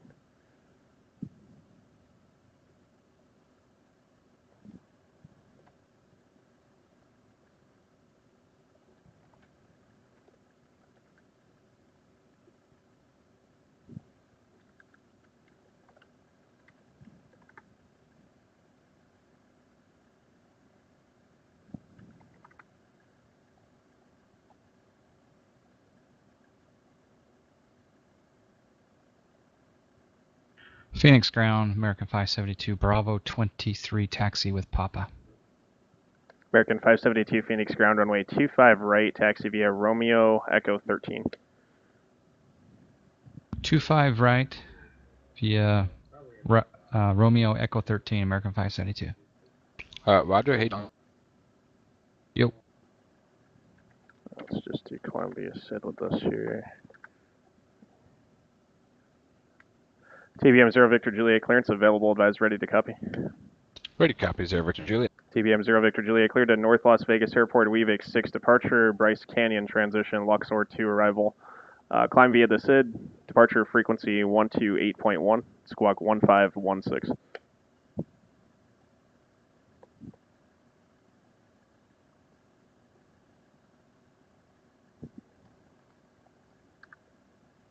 We're clear to the North Las Vegas Airport, Weavix 6, Bryce Canyon, that is fouled. We will climb via SID's departure 128.1, 1516 for squawk 0 Victor Juliet.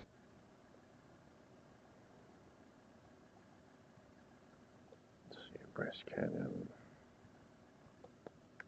TBM 0 Victor Juliet, readback correct, and actually, I'm sorry, I'm going to need to change your departure procedure here. Clear to North Las Vegas Airport, Edith 5 departure, Bryce Canyon transition, departing north, climb via the SID. New departure frequency 135.5, rest of clearance unchanged.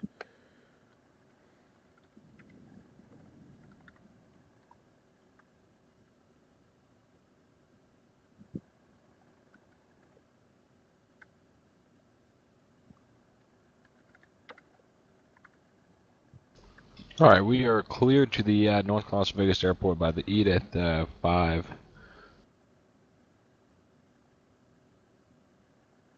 0 Victor Juliet. 0 Victor Juliet, you were cut off after Edith 5.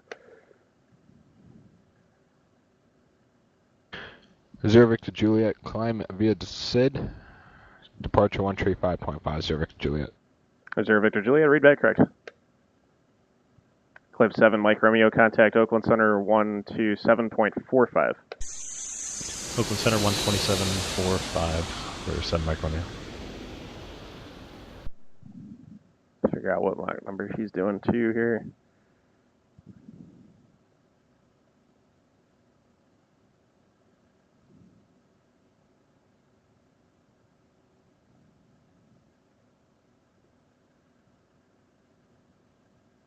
Oakland Center on November 107 Mike Romeo, level at flight level 330.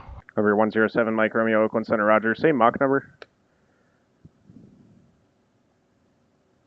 Stand by 7 Mike Romeo. Pacer 38, contact Albuquerque Center 134.6. Albuquerque Center 134.6, Pacer 38.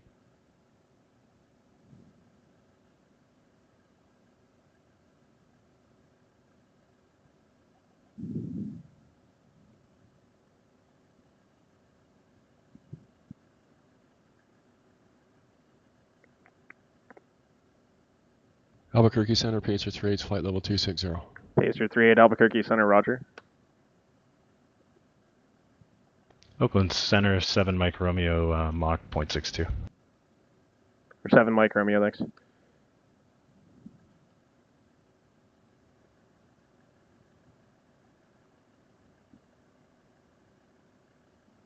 Hey, John Fly, thanks for the host, man. Appreciate it.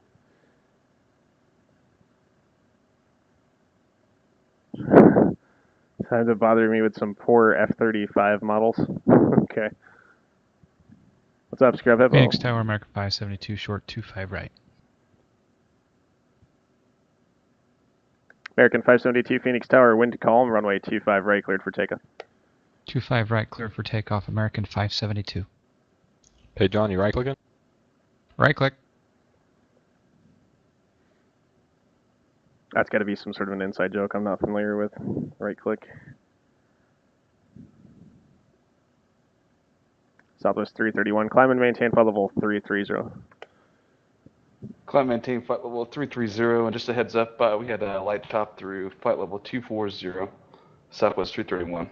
Southwest 331, okay, thanks. Contact Oakland Center 127.45. All right, Oakland Center 127.45, Southwest 331.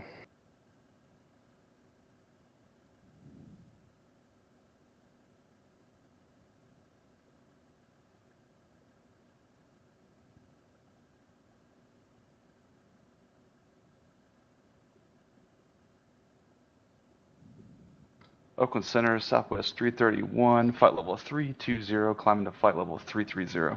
Southwest 331 Oakland Center, roger. I do have faster traffic about 40 miles ahead. I should say slower traffic about 40 miles ahead. You'll overtake. Did you want to try possibly a higher altitude like 350 for now?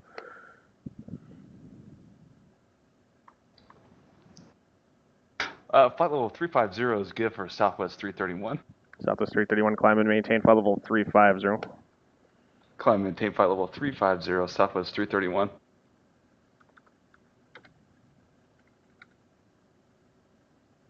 Okay, so we'll just fix that problem with altitude for now. Salt Lake ground, TBM 850, Victor Juliet with whiskey at Atlantic, ready for taxi.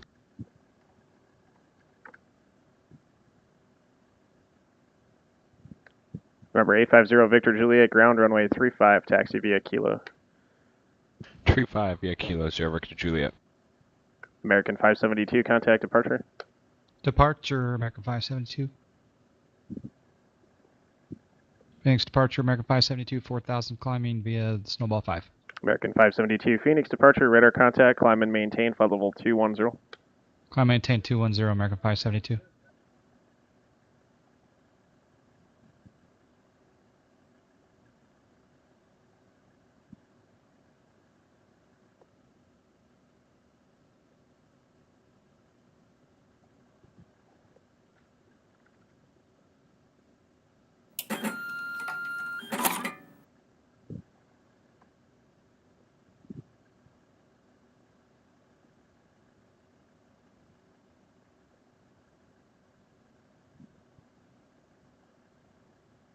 Unproven facts, no, not at this point. I'm aged out, so just turned 31 back in September, so probably not going to have a chance of getting in unless something changes with regards to that. And of course, it was like a year before I ended up graduating too. I think they switched over. They stopped providing the CTO. They used to even conduct that. I think it was just a written, but even the CTO they stopped doing. So kind of just victim of transition. It's like the best way to put it. David, TGRMI, thanks for the follow. Appreciate it.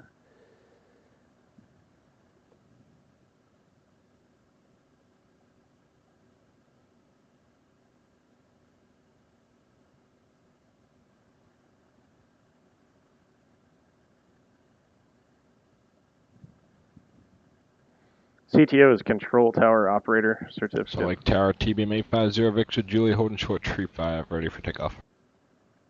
Remember, 850 Victor Juliet, Salt Lake Tower, wind 050 at 3, runway 35, cleared for takeoff.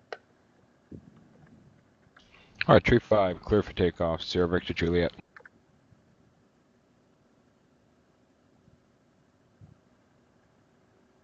Yeah, it's CTO, though. That would basically, if I could obtain a CTO, it would definitely give me more of a fighting chance to get into some sort of real-world air traffic control. Possibly contract at least, which I would probably also consider, for sure. Actually, I would consider. There's a few people I know that are doing that now, like from Midwest ATC, a couple other companies, but they provide a lot of tower services to like lower level class Ds and stuff like that.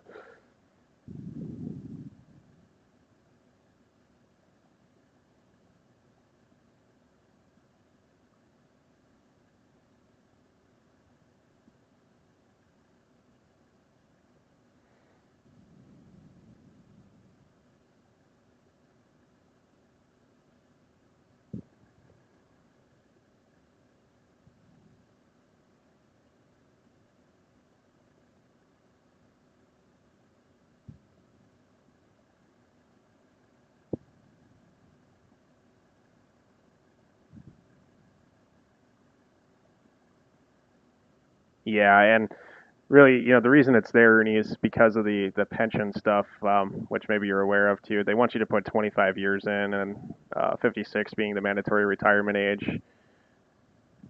That's kind of the problem. They've put an age freeze on a lot of people and stuff that have been working on getting in. I do have a few friends that are over the age of 31 that are getting into the academy, or presently in the academy. Unproven facts, yes. Denver Center is one of the facilities that we cover. It's Albuquerque, Denver, Salt Lake, Oakland, and Seattle. And then LA is a different controller, different sector.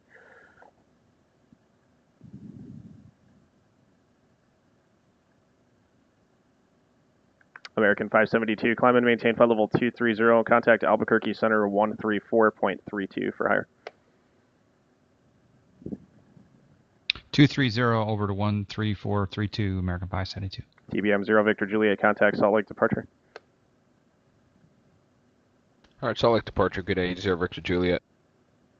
Salt Lake departure, good evening. TBM 850 Victor Juliet, 8,800, climb via the SID.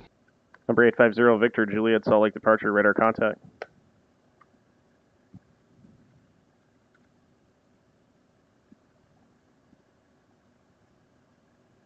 Center American 572, flight level 210, climbing 230. American 572, Salt Lake Center, roger, climb and maintain flight level 360. Climb maintain 360, American 572.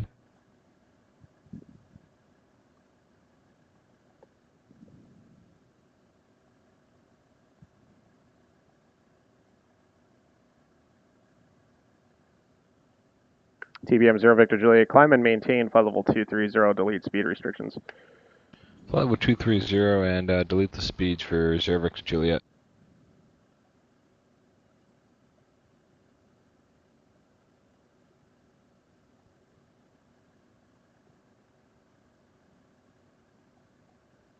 Yeah, I probably will tomorrow. It'll probably be an evening stream again, kind of like this too. So.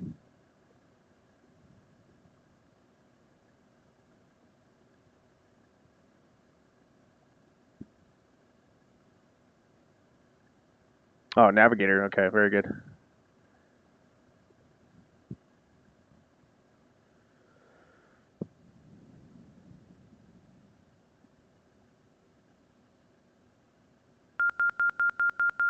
Pacer 38, radar contact lost. Wonder if his sim crashed.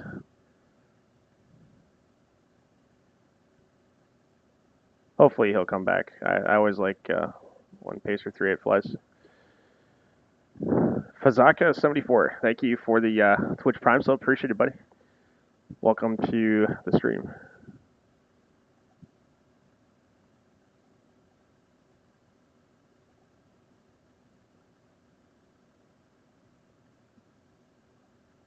All right, so we've handled this with altitude. So, and it looks like, I mean, geez, there's only a 20 knot overtake now, so this isn't even as much of a deal as it was before. I don't know if Brandon's purposely just slowing down so that this creates some work for Goldsy. Goldsy might be somewhere on the feed here. We'll see. Either way, though, it's pretty easily handled just by playing with altitudes because, I mean, all the way down southwest should be faster, so.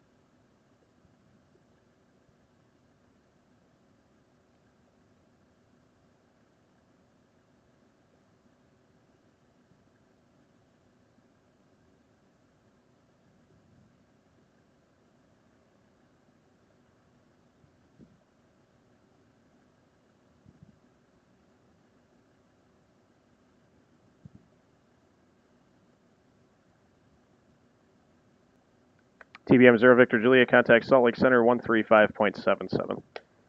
3577, so long. Mike and Brandon are flying into Vegas, J Falcon from Sacramento.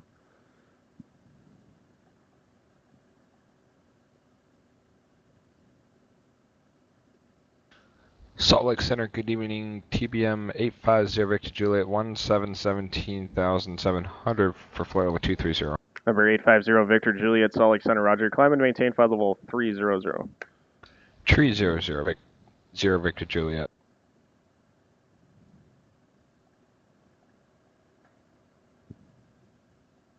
No flying for you tonight, huh, Jay Falcon?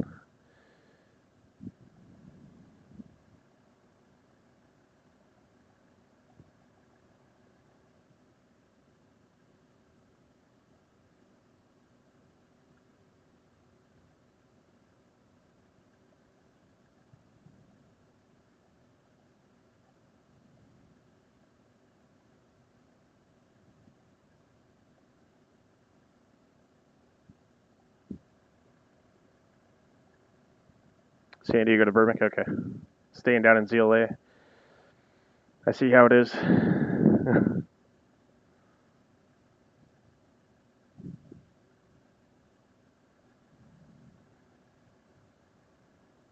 Oh yeah, you know what? I'm sorry, I did miss that before. Let me go back up and read it. Hang on, see if I can find it. I think you said something about tech routes, right? Yeah, San Diego to Burbank. I'm sorry, I totally got sidetracked. I think some traffic came up or something. I missed it. So tech route for San Diego to Burbank, Mission Bay 293 radial, Seal Beach 148 radial.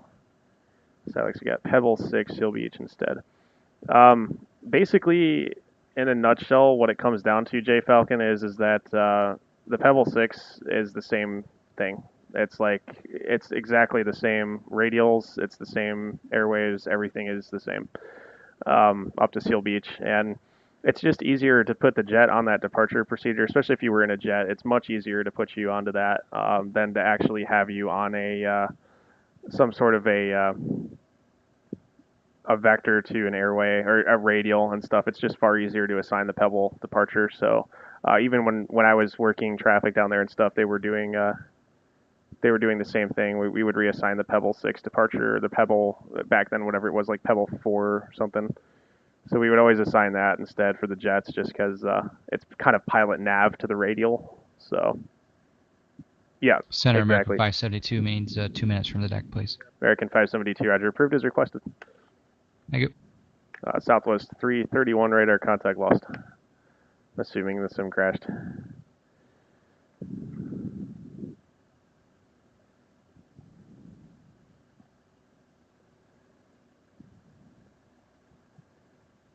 Well, damn, that kind of took all the fun out of that.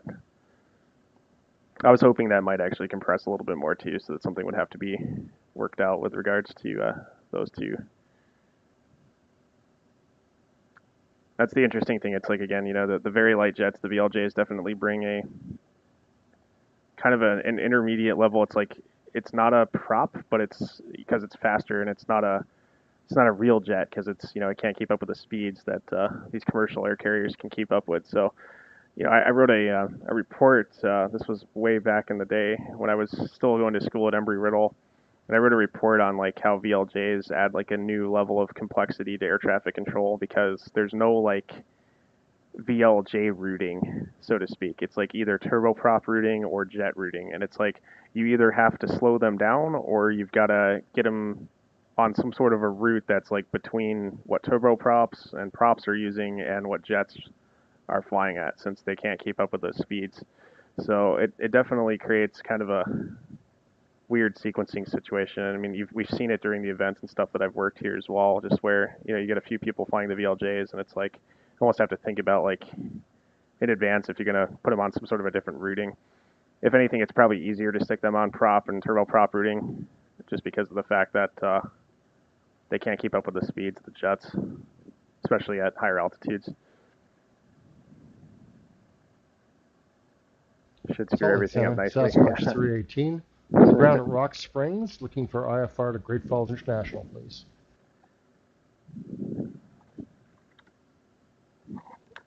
Sasquatch 318 Salt Lake Center, good evening, clearance on request. This is a real call sign, Sasquatch. I'm telling you, I'm so tempted to call the guy Sam Squanch. Trailer Park Boys reference. Very tempted to keep calling him Sam Squanch.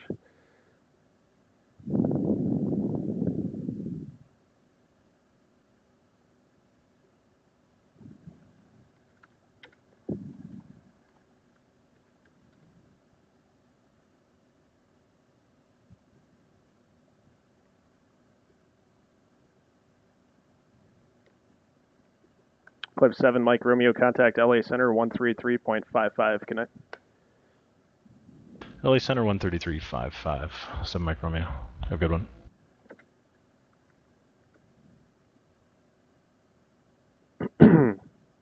Sasquatch 318, clearance available, advise ready to copy. Ready to copy, Sasquatch 318. Sasquatch 318, cleared from the Rock Springs Airport to the Great Falls Airport as filed. Maintain flight level 230, expect flight level 280 within 10 minutes after departure. Departure frequency 132.25, squawk 3417, hold for release. Departure is filed. Climb and maintain flight level 230. Expect 280 after 10 minutes. Departure frequency 132.25, squawk 3417, hold for release. Sasquatch 318. Sasquatch 318, read back correct. How soon until you're ready for departure? I'm ready to taxi right now. Sasquatch 318, okay. Time 0457 and 1/2. Clearance void if not off by 0510, and give you about 13 minutes to get airborne. Advise Salt Lake Center this frequency not later than 0515 of intentions if unable, and released for departure. Will advise if not off by 0515 Zulu. Thank you. Sasquatch 318. Sasquatch 318, roger. 0510 is the void time, and advise Salt Lake Center not later than 0515 of intentions. All right. Roger Wilco will advise if not off by 0517 within 10 minutes. Thank you. Sasquatch 318 again. 0510 is your clearance void time, 10 minutes after the hour.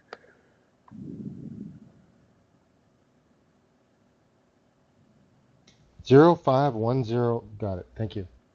American 572, contact LA Center 133.55. 3355, American 572.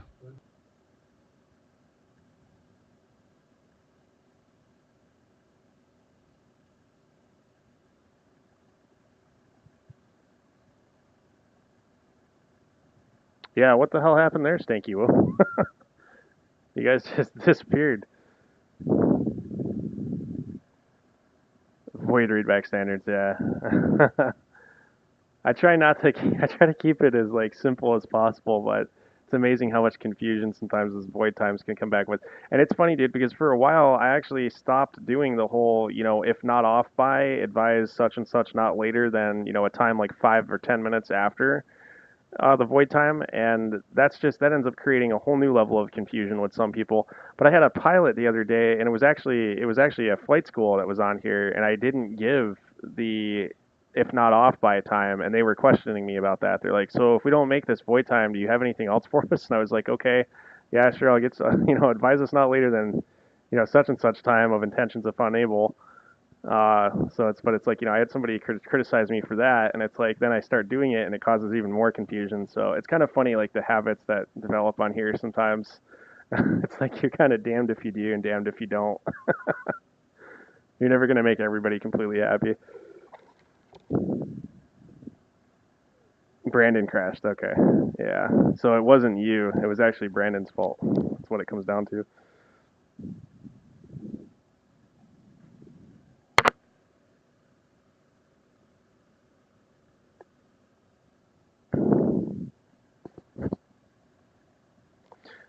The reason for that is because it's a non-towered airport, or in this case we treat it as a non-towered airport. I think Rock Springs is non-towered anyways. Let me double check that. Could be wrong. Yeah, there's no control tower at Rock Springs. But even if it's like an airport, we just treat as like non-towered, or we treat it as the tower being closed. It's the same procedure. It's a one in, one out IFR procedure. So. For safety purposes. So you can only have one aircraft inbound to an airport on an approach clearance, or one departure coming out of the airport at a time. You can't have like somebody released for departure with an aircraft on an approach into the field, IFR. You'd have to wait until that approach aircraft calls up and cancels IFR, whether that be in the air or on the ground or through flight service or whatever. And then the departures too, it's the same process. We have to wait until I gave him like 12 minutes or something, which should be plenty of time for him to taxi out and take off. And he'll have to call and be radar identified by that time and stuff. Because I mean, after that time passes, technically speaking, I can clear another aircraft into the airport.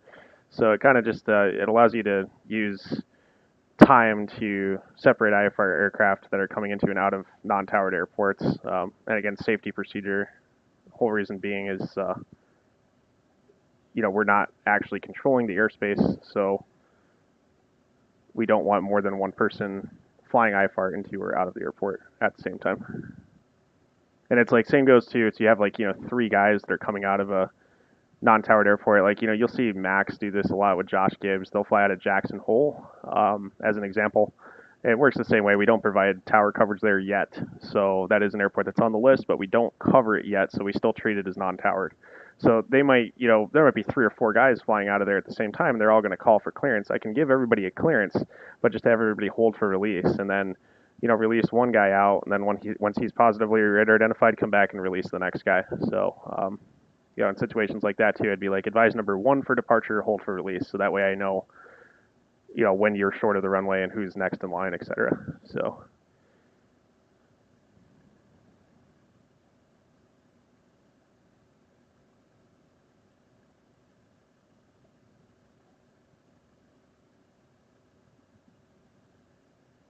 And I mean, a lot of times, these clearances too, I try to break it up a little bit just because of a lot of these guys are not professionals, that are communicating with us and stuff that fly in the sim environment. So I do try to break up the transmissions, but I could give the release with the clearance too. I could sit there and actually spit out the entire release.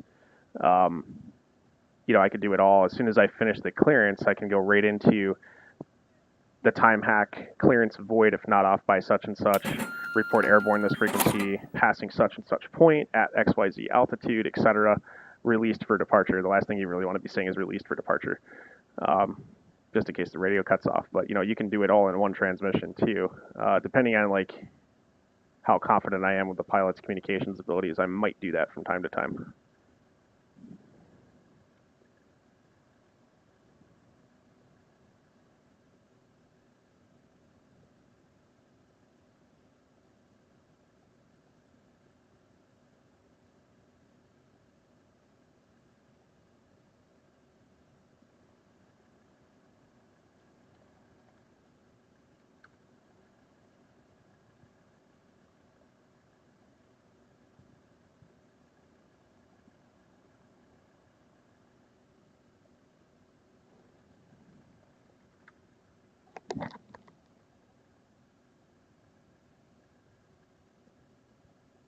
Salt Lake Center, Sasquatch 318, crossing 10,000, climbing flight level 230. Sasquatch 318, Salt Lake Center, ident. Ident, Sasquatch 318. Sasquatch 318, radar contact 2 miles north of Rock Springs VOR. Altitude indicates 10,700. Maintain flight level 230. Maintain flight level 230, Sasquatch 318. So in a situation like this too, when you're departing out of the airport, again, we have no way to positively radar identify you until we use one of the 6 radar identification methods. So in this case, the ident would be a secondary method, a beacon radar identification method, which is the easiest thing to do. But what you can also do as a pilot is give us a position report too. So, in this case, he could have been like, Salt Lake Center, Sasquatch 318 is, 2 miles north of Rock Springs VOR, climbing through 10,000. And that gives me a point to look at on the radar as well as an altitude to look for. And if I can confirm visually both the point and the altitude match what the aircraft has stated his position is, that's also positive radar identification. And it saves time. So it's like if you check in and give us a position report, which I know you're good at doing this, Jay Falcon, you're actually very good at doing this. It definitely can save time, especially when we're busy. It's helpful. It's just food for thought. You don't have to do it, but it's food for thought.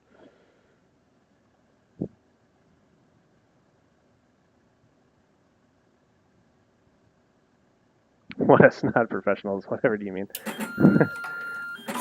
I mean that with the best of respect. Sim pilots versus real world pilots. And I mean, sometimes it's hard to tell the difference. So.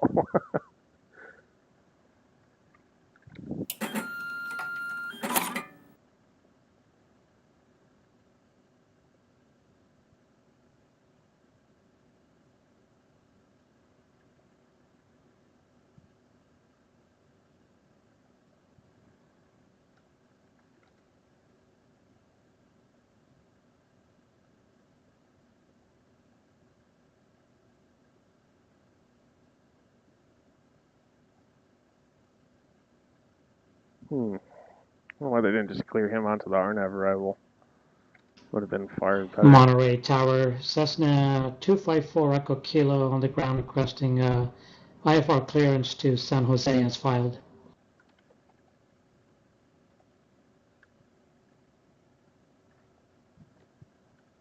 And remember, 254 Echo Kilo, Monterey Tower, Roger. You'll want to call ground control with that type of request for future reference or clearance delivery if available. Don't just call the tower for those types of requests. You can stay on this frequency for now since I'm providing top-down coverage there. Clearance on request, standby. Will call, thank you. 254 Echo Kilo. Oakland, stream 104 Alpha Delta, flight level 300. Remember, 104 Alpha Delta, Oakland Center, Roger. Good evening. Evening. Gonna see if we can move him onto the surfer arrival, just because he should be able to fly that. That's something else weird that I see here too. I see a lot of people like they'll file an RNAV departure and then they'll file a non-RNAV arrival. Medford ground evening, Sears. Or vice versa. 224 Lima Whiskey. Instrument clearance to Arcata, please. Number 224 Lima Whiskey, Medford ground clearance on request. Standby, number 2. Okay,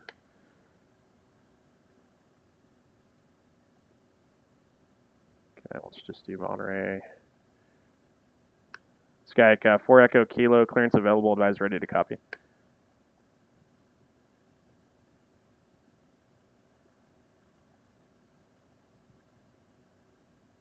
Four Echo Kilo, ready to copy. Skyek, 4 Echo Kilo, clear to San Jose Airport, Monterey 4 departure, vectors to Salinas VOR, then is filed. Climb via the SID, maintain 5,000. Departure frequency 121.3, squawk 1307.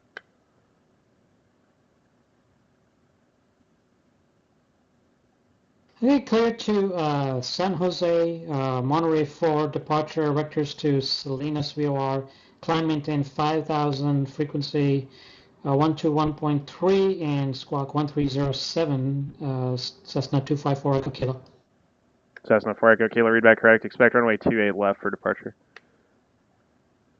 28 left for departure, 254 Echo Kilo.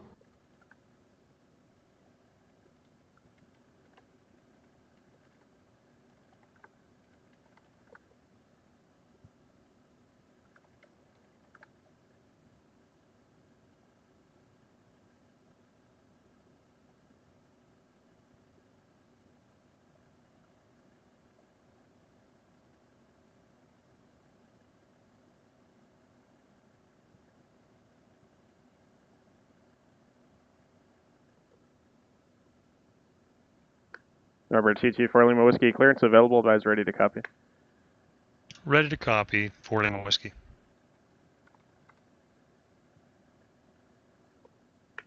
Sirius 4 Lima Whiskey, clear to Arcata Airport, Nat 7 departure, Victor 122, that is filed. Climb via the SID, squawk 6377. Sirius 224 Lima Whiskey, cleared to Arcata, Nat 7 departure, Victor 122, then as filed, climb via the SID, squawk 6377. Sirius 4 Lima Whiskey, readback correct, expect runway 14. Where's the roof of our car? We'll expect 14. We have Juliet. We're at General Aviation parking on the west side. We're ready to taxi. Sirius 4 Lima Whiskey, runway 14, taxi via Alpha. 14 via Alpha, 4 Lima Whiskey.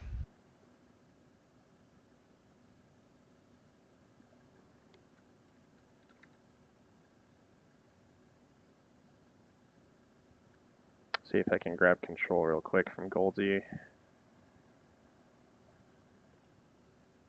LA, Oakland, Epric. Yeah, go ahead. Request control of Gulfstream 4 Alpha Delta for turns. Your control, Sierra X-ray. AJ, thanks.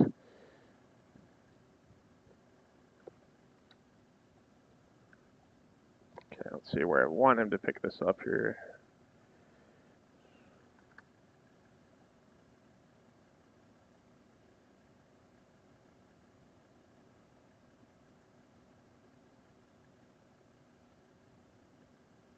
Probably just from Surfer. Gulfstream 4 Alpha Delta clearance, new clearance to San Francisco. Advise ready to copy. Yeah, 4 Alpha Delta in. Gulfstream 4 Alpha Delta, clear to San Francisco Airport, present position, direct Surfer, and then the Surfer 2 arrival, if unable, advise. Okay, we could do it. Present position, direct to Surfer, and it'll be the Surfer 2 arrival, Alpha Delta. 4 Alpha Delta, read back, correct.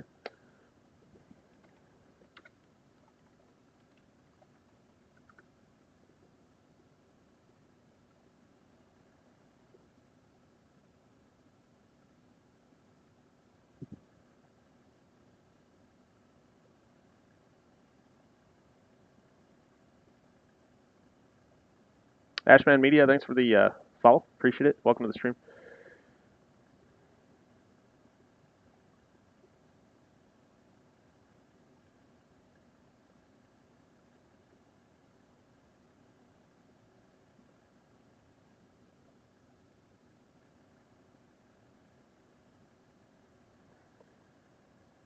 You know, of course, you always have the option to Sasquatch 318, climb and maintain flight level 280. Apologize for the level up. Forgot to get him clear. No worries. Climb and maintain flight level 280, Sasquatch 318. If you guys ever see that happen, don't be afraid to say something on frequency too. I think I've mentioned that before, but if you ever run into a situation where it's like, hey, yeah, we've been sitting here at 230, not really sure why, when can we expect higher, it's okay to ask us that. Sometimes we're going to miss that, especially with such the vast airspace that we cover here. Anyways, getting sidetracked. What I was going to say is you could always depart VFR 2 and pick up IFR clearance in the air. And in that kind of a situation too, you would probably want to give a position report, because in that case, you know, you're basically VFR. Like, think of it as you're calling for flight following. That's what we're starting out with, and then you get the IFR clearance afterwards. Obviously, if the field is marginal VFR or less, you know, you're going to want to obviously depart IFR in that case. But there are times when it may be advantageous to consider departing the airport VFR and then picking up IFR clearance in the air too. That's always an option. Hey, 22 Whiskey, what's going on? Salt Lake Center, 0 Victor Juliet. TBM 0 Victor Juliet, go ahead. Sir, I was wondering, after the Milford VOR, if we could go direct casino fix.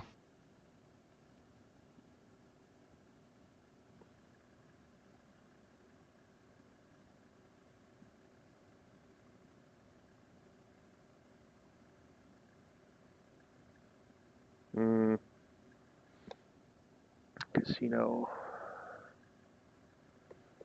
I think that should work okay.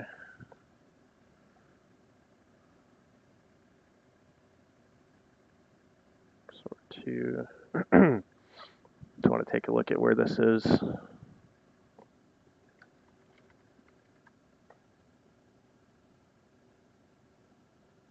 TBM 0 Victor Juliet, after Milford, clear direct to Casino, and then resume the Luxor to arrival at Casino. Alright, after Milford, clear direct Casino to join a Luxor arrival for 0 Victor Juliet. TBM 0 Victor Juliet, read back correct. That actually works a little bit better, a little bit more efficient. I'm on the air, man. I'm on the air. Gulfstream 4 Alpha Delta, descend via the Surfer 2 arrival. Use the Monterey altimeter for now, 3015.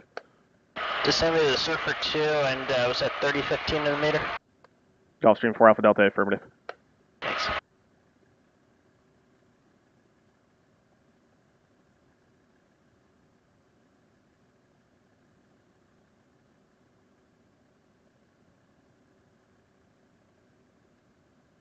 Kamikaze B, thanks for the follow.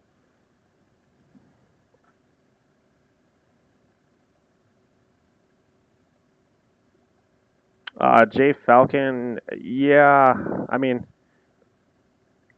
Yeah, I mean, it wouldn't hurt if you said it. Let's put it that way. But yeah, in that case, if you've got an IFR flight plan on file, yeah, you probably can omit some of that stuff because realistically speaking, then the center or the radar approach controller, departure controller, whoever you happen to be talking to, should have a flight strip, with the information on it. So yeah, in that case, a position report would probably be good. Just say the words like, "Hey, just departed such and such VFR, looking to pick up our IFR clearance to wherever." You probably can just simplify it to that, since all that aircraft information should be on the strip.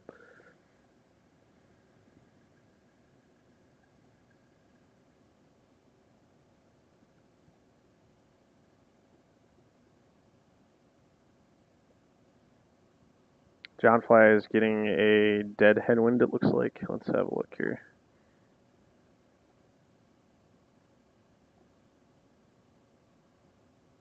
.410, yeah.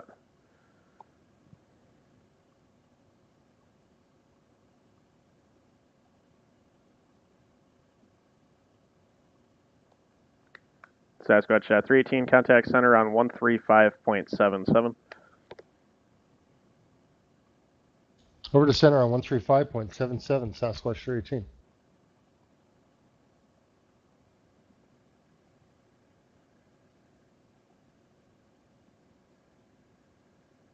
Salt Lake Center, Sasquatch 318 at flight level 280.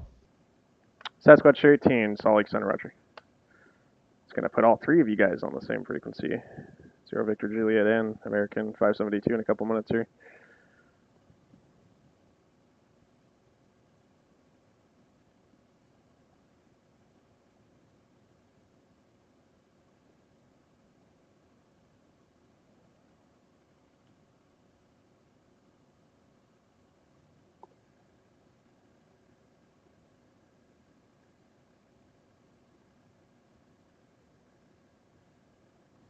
Medford Tower, Sirius 4 Lima Whiskey, holding short 1-4, ready for takeoff IFR.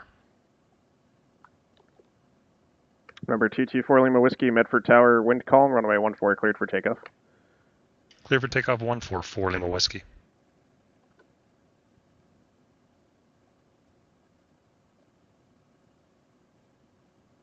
Actually, we need to change John Flight 2. Monterey ground, Cessna 254 Echo Kilo at South Hangars, ready for taxi with information Yankee.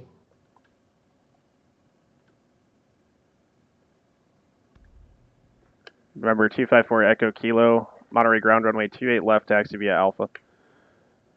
28 left, taxi via Alpha, 254 Echo Kilo.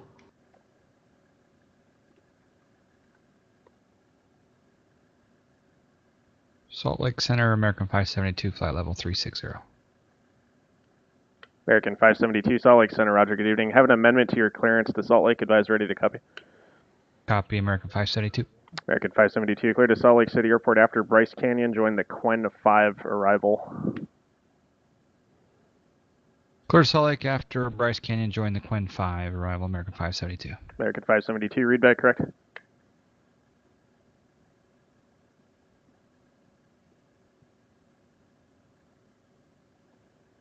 Right click.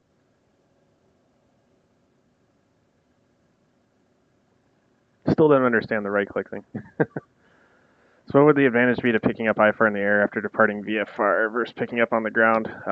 Jay Falcon, the advantage there is if there's going to be a really long wait on the ground for clearance. And a good example of this would probably be leaving like anything that's underneath N90, New York TRACON. Like if you're filing IFR out of Westchester County, let's talk to Cirrus Max about that. Yeah, you might just be best off departing VFR and then like calling New York Center or something with your request. You'd probably get a clearance a lot quicker, plus you get on your way. So I mean, if the weather conditions permit it, it's probably best to go VFR in a situation like that when it's really backed up. Sirius 4 Lima Whiskey, contact Cascade departure. Departure 4 Lima Whiskey. Chicago's another good example too. I've seen Chicago executive get extremely backed departure, Sirius 224 Lima Whiskey, 3,300 climbing via the SID 8,000. Number 224 Lima Whiskey, Cascade departure, radar contact. I've seen like Chicago get backed up, Chicago Executive Airport in particular. If you're like you're on the ground there and you know that you're going to be like, number 12 in line for departure. It's like, yeah, okay, we'll just go ahead and depart VFR and call Chicago Center or something with our request. It's it depends. There's ethical questions and concerns with doing stuff like that, because it can definitely screw around with if there's any sort of flow control or something that TMU is trying to keep. Gulfstream 4 Delta is vacating 300. Gulfstream 4 Alpha Delta, Roger.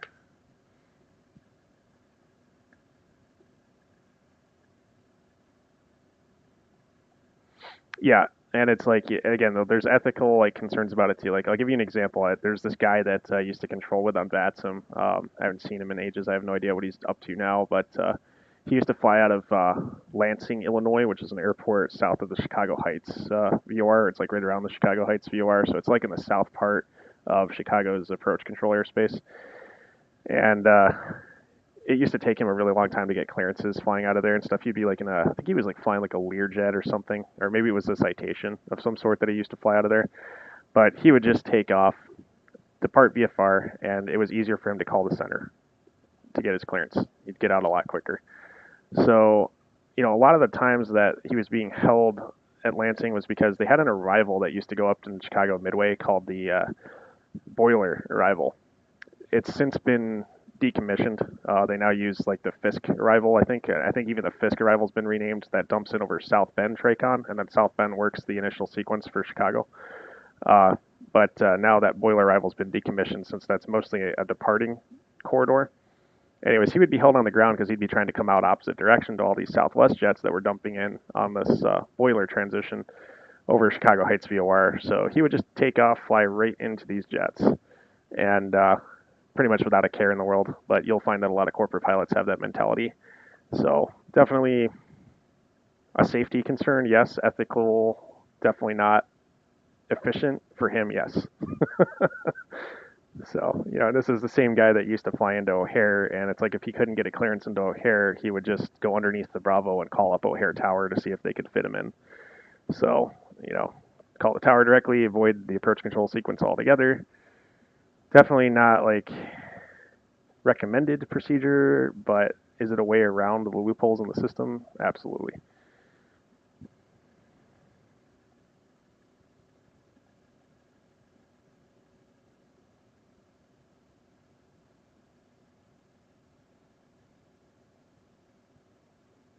Gulfstream 4 Alpha Delta, contact NorCal approach 121.3. 0.3 for Alpha Delta connect.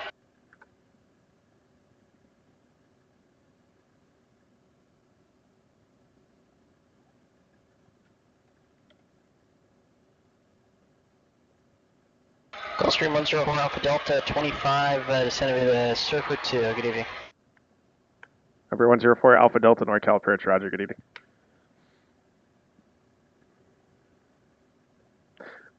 That's, in a nutshell, Jay Falcon, that's basically what happened. So, yeah.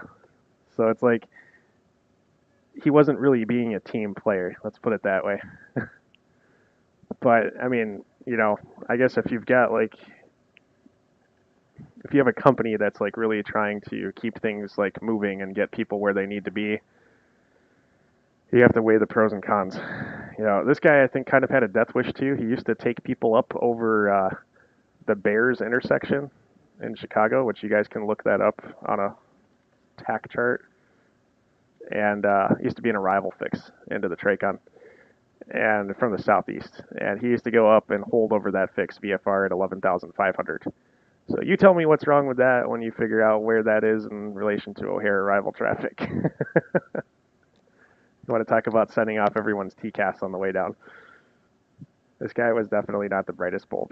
So when it came to this stuff, he really had a death wish. Seriously believe he had a death wish. There's a reason they mark those as arrival corridors.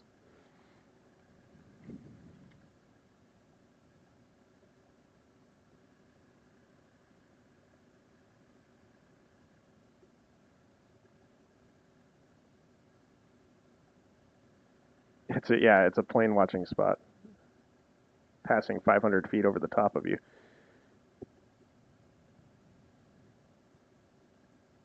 American 572, descend at pilot's discretion, maintain flight level 240. Discretion 240, American 572.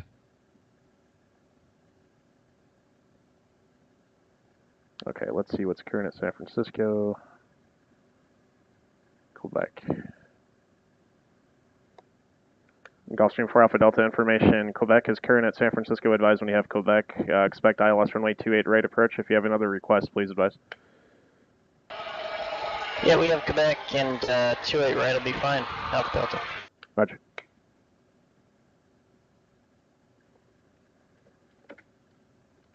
Start flashing Jonesy to Cascade approach, Goldie. Sirius 4 Lima Whiskey. Sirius 4 Lima Whiskey, go ahead. Hey, I was given a climb via the SID, filed for 8,000. SID's reading maintain 1,000 or assigned lower altitude, but I didn't really get an assigned lower altitude. Should I be at 11 or 8? Sirius 4 Lima Whiskey, I just caught that, and that was my fault. It should have been 8,000. You can stop your climb at 8,000. Hey, firm, already did. Thanks a lot, 4 Lima Whiskey. 4 Lima Whiskey, roger. Yeah, I realized that after the fact, too, because the top altitude's 11, which I did have temp in him, but I realized after the fact he filed for 8. So 8,000 will be fine, though. The MEA on the departure confirms that. You can see that here. Let's get rid of this. So Victor 122 here, 6,200. But yeah, I should have caught that too. That's partially my fault.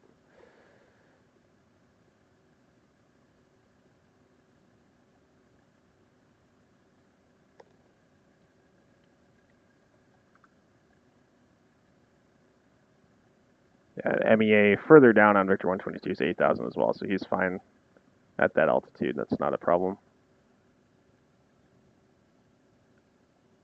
TBM 0 Victor Julia, contact LA Center 133.55. Good night.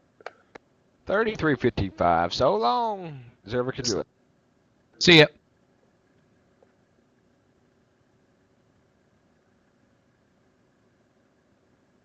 Monterey Tower, Cessna 254 Echo Kilo, holding short turret left, ready for departure.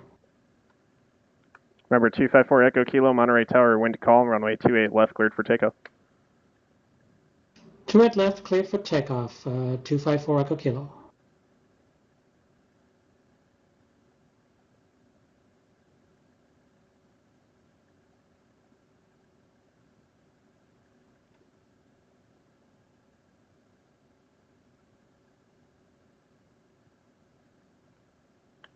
Sirius 4 Lima Whiskey, contact Seattle Center 121.4. 121.4 for Lima Whiskey.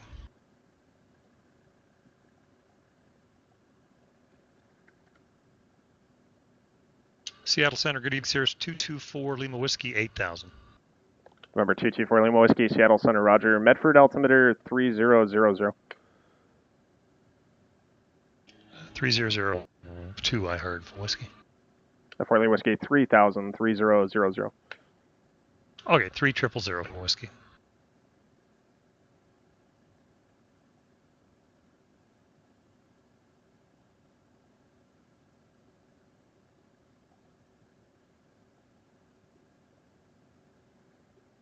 Okay, so the Skyhawk wants to go up to San Jose. Shoot a GPS approach, it looks like, up there.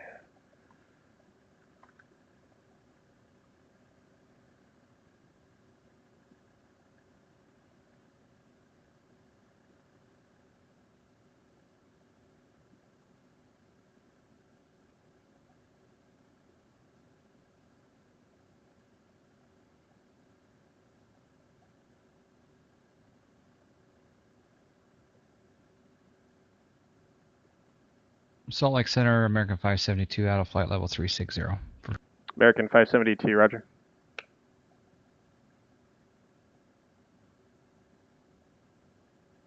That's another recommended report from the AIM-2 is leaving an assigned altitude. You should always advise ATC.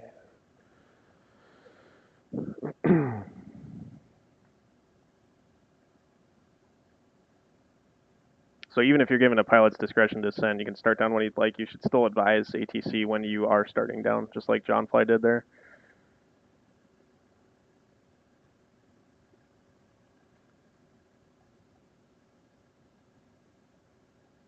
Skyek 4 Echo Kilo, contact NorCal departure. Over to departure, 254 Echo Kilo.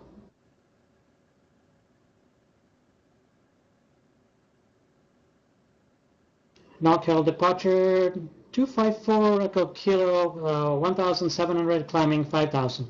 Remember 254 Echo Kilo, NorCal departure, radar contact. Just want to make sure he's actually going to be in the turn here too. There is a turn on this departure. I think it's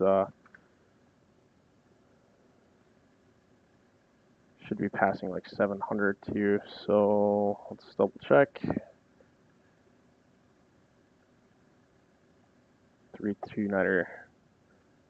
Sky 4 Echo Kilo, just verify you're flying the departure as published. It should be a 329er heading after passing 1,100. Okay, confirm. Turning now, 329, 254 Echo Kilo. 4 Echo Kilo, Roger. Make sure you double check the charts on that too. But yeah, out of 1,100, it's a right turn heading 329. That's the 28 departure procedure. Got it. Yeah, it was a little bit confusing for me, but I get it now. Thanks. Gulfstream 4 Alpha Delta, contact NorCal on 135.65. 3560 for Alpha Delta, good night.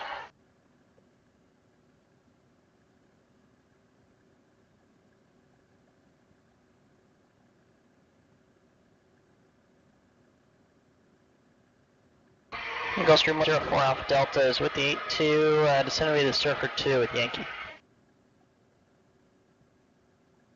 Remember 104 Alpha Delta, NorCal approach, Roger.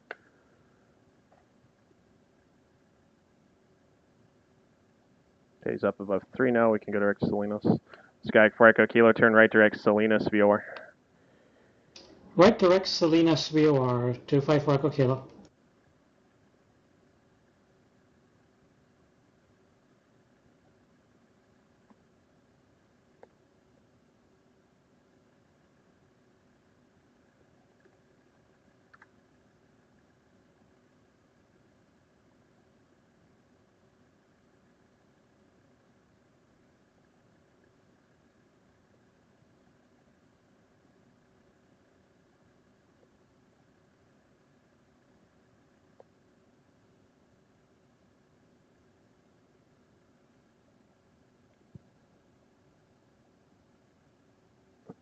Gulfstream 4 Alpha Delta, fly heading 360 vectors, final approach course, descend and maintain 4,000. 360 down to 4,000 Alpha Delta. Just going to pull him off the arrival just slightly to get a better intercept here.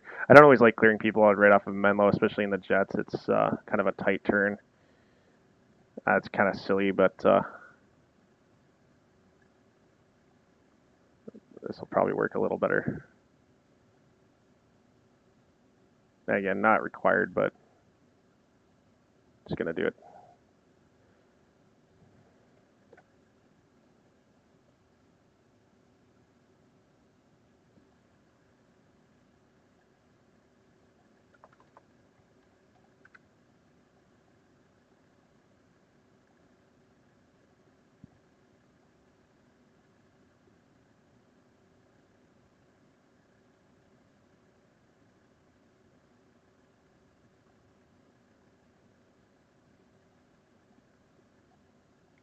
American 572, crossing Nebo at maintain 15,000, Salt Lake City altimeter 3032. Crosses Nebo and maintain at 15,000, American 572.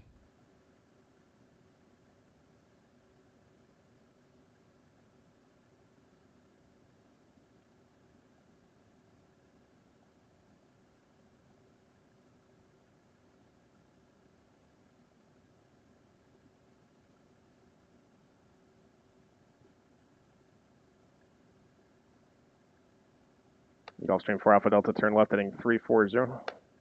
340 on the heading, Alpha Delta. Something else too, I should have stopped them at 6 because the class Bravo in this area here is actually 6,000 to 10.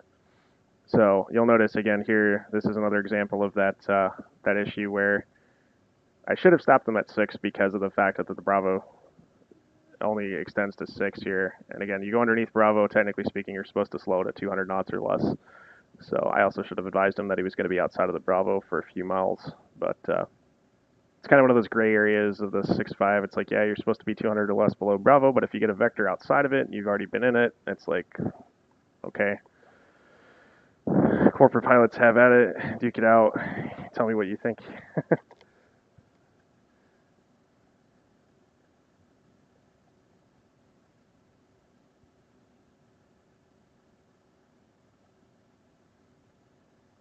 Gulfstream 4 Alpha Delta, turn left heading 310, intercept runway 28 right. Okay, 310 to enter 4 Alpha Delta.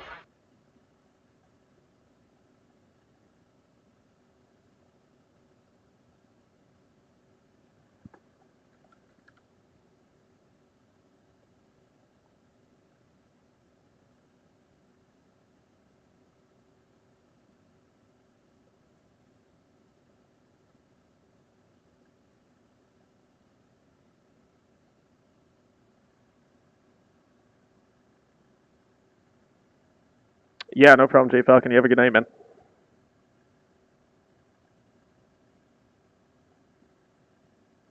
Okay, yeah, it sounds good, dude. I'll definitely be on at some point tomorrow streaming, so.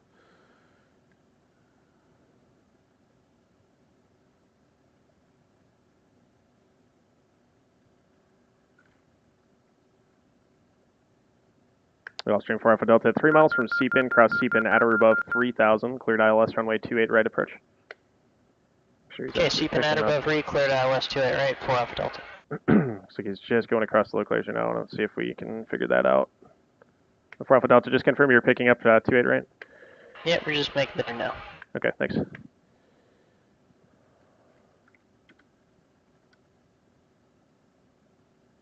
got to be about a 2.5 or 3 dot deflection right there. Half scale, if not 3/4. CDN Striker. Thanks for the sub, man. Appreciate it. Welcome to the stream. Hope you're doing well tonight.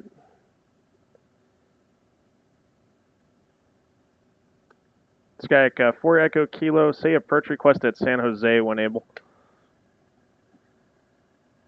Golf is current there.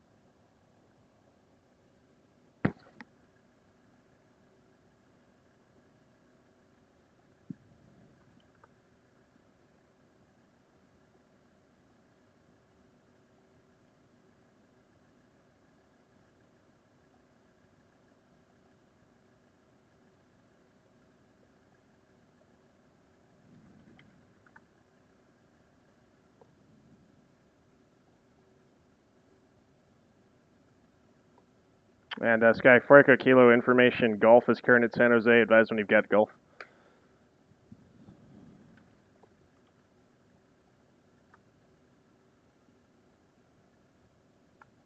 Gulfstream 4 Alpha Delta, contact San Francisco Tower 120.5. Over to tower, have a night, Alpha Delta.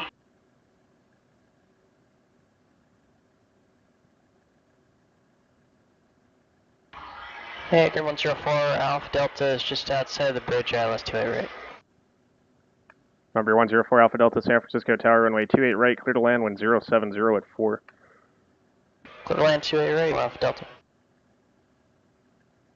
How's your night going, Striker? What's going on?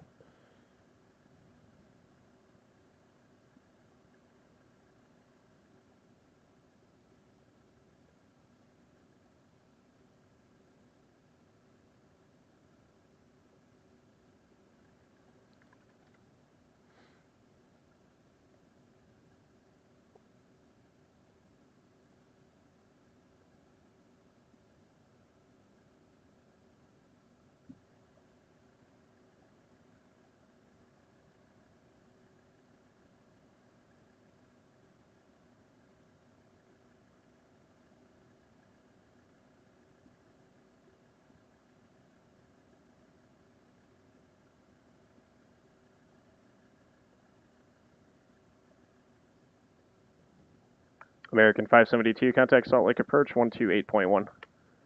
128.1, American 572. Okay.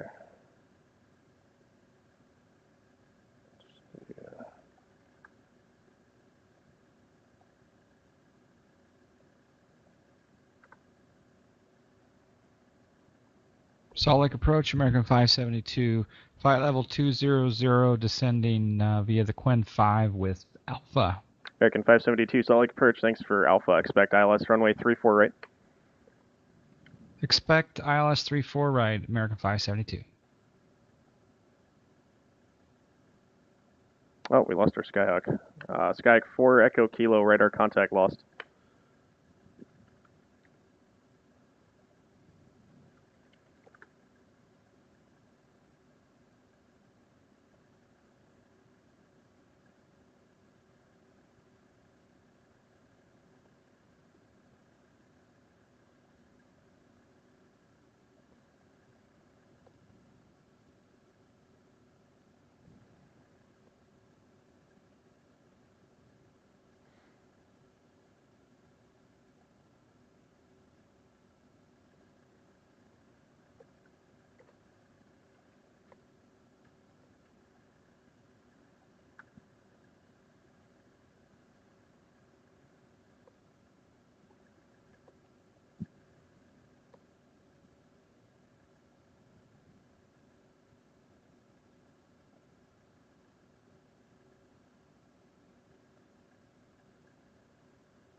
Gulfstream 4 Alpha Delta, you can keep rolling down to Delta or Kilo, exit right, and taxi via Charlie to signature. Monitor ground point 8. You have a good night. Kilo exit Alpha Kilo, right off to signature, and we'll monitor ground Alpha Delta. Good night.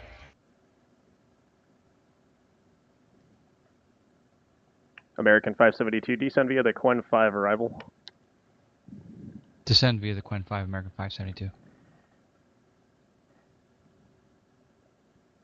Suppose I could have just given the approach clearance there too, since I don't have any traffic. So in that case, it would just be descend via the Quen 5 arrival, cleared ILS runway 34 right approach. Descends. That'll take him right to Plage, which is the initial approach point for 34 right.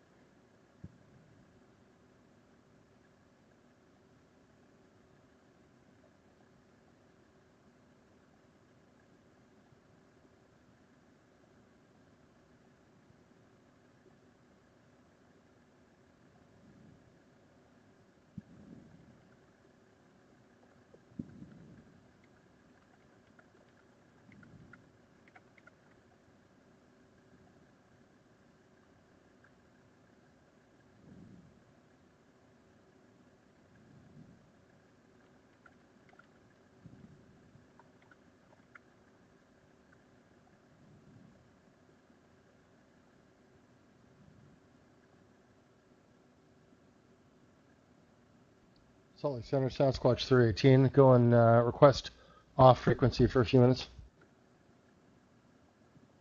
Sasquatch 318 approved as requested. Advise when you're back on. Roger Wilco, Sasquatch 318.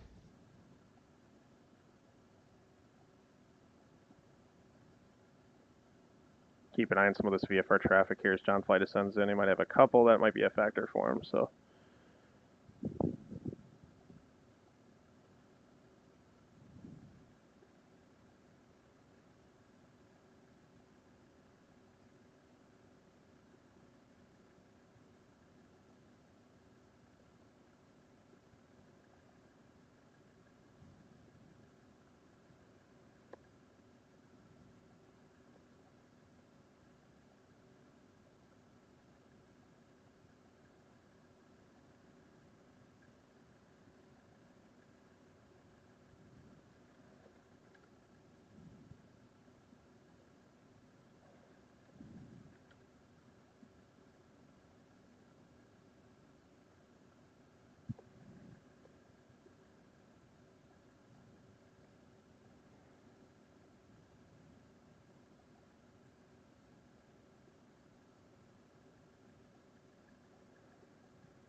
American 572, VFR traffic 1 o'clock, 7 miles southbound, altitude indicates 12,500, type unknown.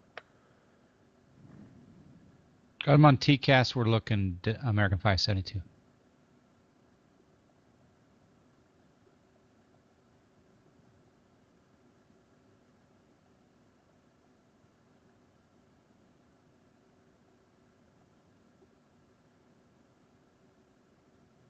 Traffic inside American 572. American 572, roger. Should be no factor tracking southbound off that heading. After Plage cleared ILS runway 34 right approach. After Plage cleared ILS 34 right approach, American 572.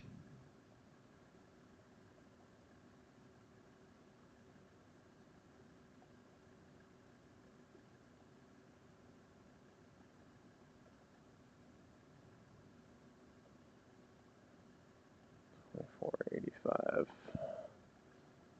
So we can see if this will work here.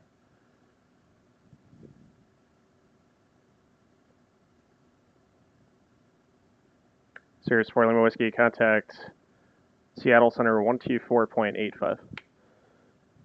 124.85 for Lima Whiskey. Let's trying some of these other frequencies out here since we have a map that actually has them, so.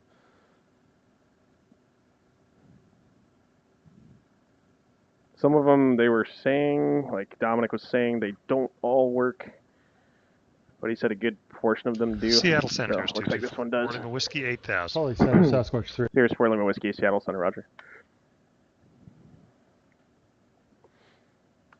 Sasquatch 318, Salt Lake Center, roger. I believe you were checking, Beacon.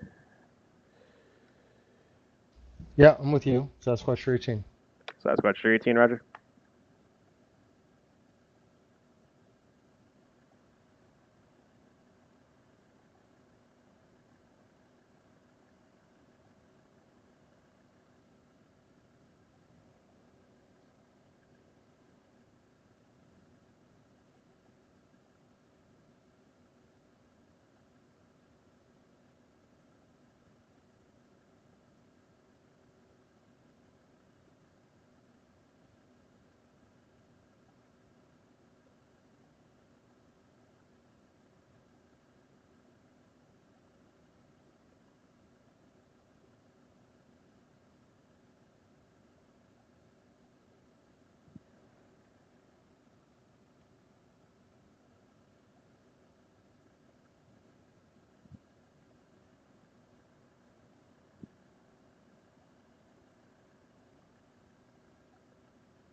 Oh, John Fly, where are you turning?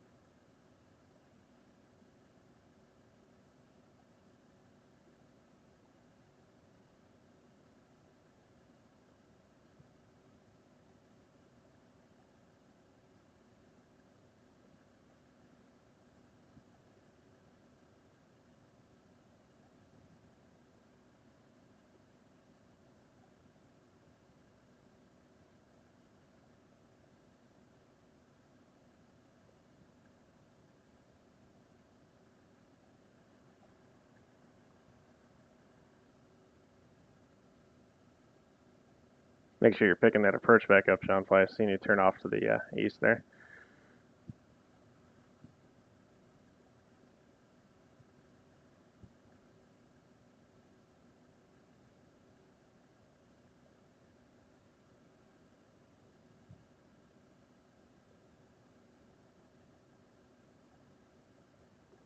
Sirius 4 Lima Whiskey, advise when you have the Arcado weather, say approach request when able. I do have the Arcata weather, and I need the ILS runway 32 for 4 Lima Whiskey.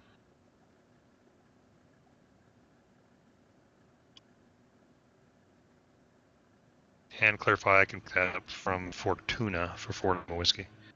Sirius 4 Lima Whiskey, Roger, expect that.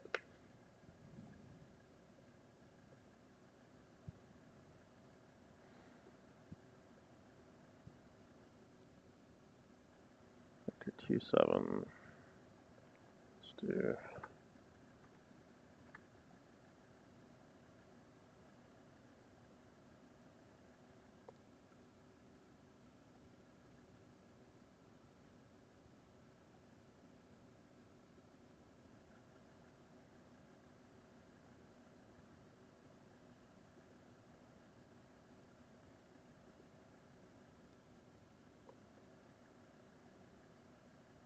Pretty much just clear on at 6,000 anyway, so that'll work. Just looking at some altitudes here on the charts.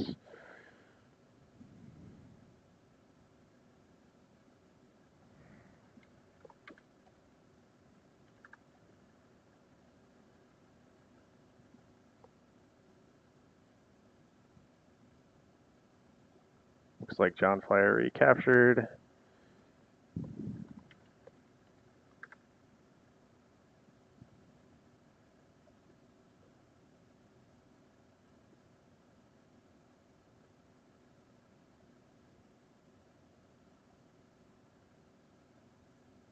American 572, contact Salt Lake Tower 119.05. Thanks for your patience. Got a little wind up here, American 572. See ya.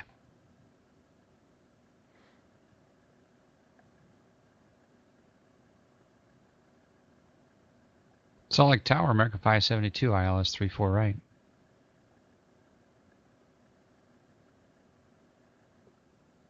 American 572, Salt Lake Tower, wind calm, runway 34 right, clear to land. 34 right, clear to land, American 572.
Well, since it's slowing down a little bit here, guys, what I'll probably do is we'll wait till John Fly gets on the ground here, and Rob's flying into Arcata, so we'll watch this approach. Get these two guys down. I'm probably going to throw a host over someone's way after this here. Usually the last hour just really, really slows down. So I'm starting to get a little tired myself here, too. These are my long days. This is my long shift. So I'll probably throw a host over someone's way here to take a look at who's on. Jonesy. Lifesavers doing some flight stuff, it looks like. Gargantuan's still doing some stuff.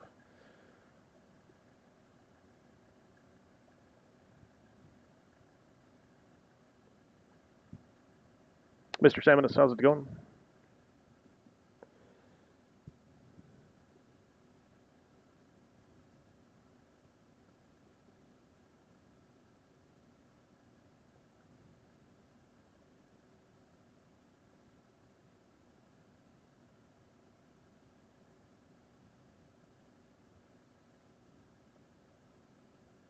Sirius 4 Lima Whiskey, descend at pilot's discretion, maintain 6,000. Pilot's discretion, 6,000, Fort Lima Whiskey.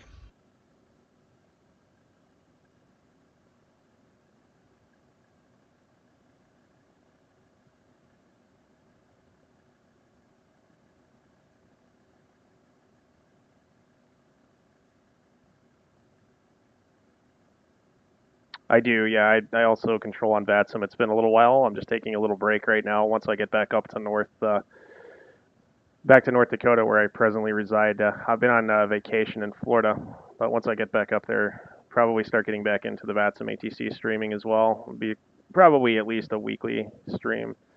Probably gun for something like that, maybe bi-weekly. Play around with some different ATC software on that.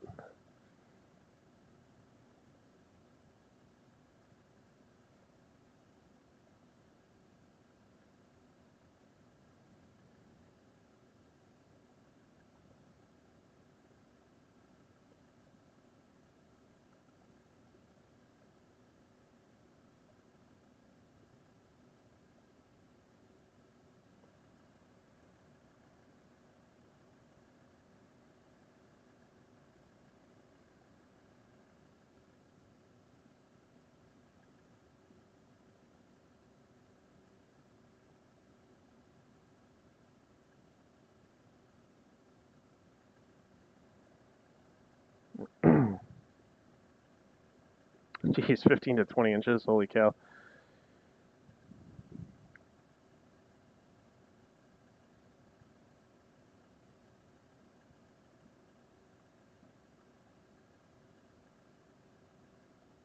American 572, exit left when able. Join hotel to the ramp. Monitor ground 123.77. Have a good night. Okay, left on Hotel 6 and join hotel to the ramp. Monitor to ground. American 572, good night. Right. I'm still down in Florida, Ernie. Yeah, I'm here till January 31st, so I've literally got about 2 weeks left here in this trip. But it's nice. Definitely enjoying the weather. It's been a little chilly down here, though. Unseasonably chilly for these guys. My parents were commenting on it, too. They've been down here for a while now. Yeah, so I go back on January 31st, which is Wednesday, 2 weeks from now. And then, yeah, back to the frozen tundra. So they've been under all sorts of wind chill warnings up there and stuff. I think just this morning, again, it was like another minus 40 wind chill day up there. So I'll get to experience at least a month or two of that before we start seeing better temperatures. Probably closer to 2 months. I mean, geez, we had snow, 2017, we had snow all the way up into May.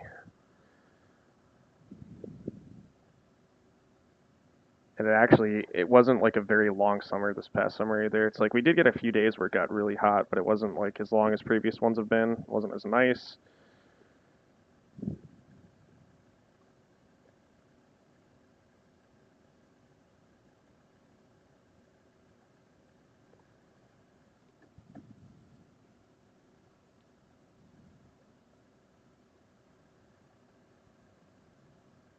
Yeah, I'm sure. Yeah.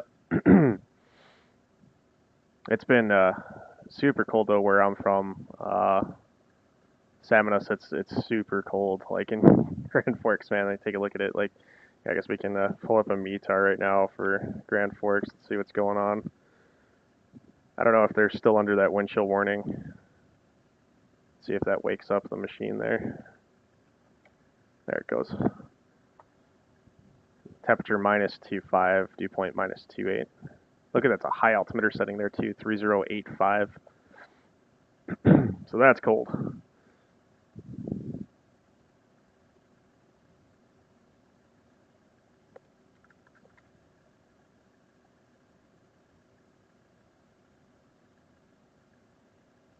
Yeah, 13 below zero. Wind chill warning overnight.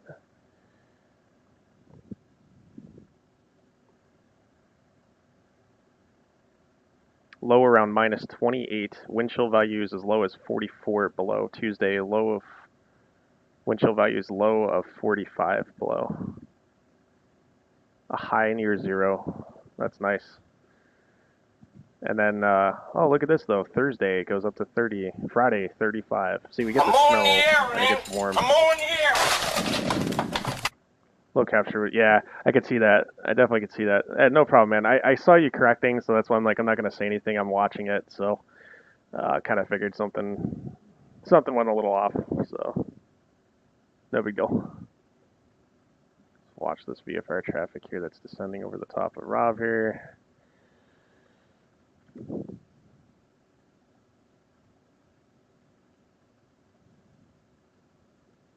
Okay, he's good.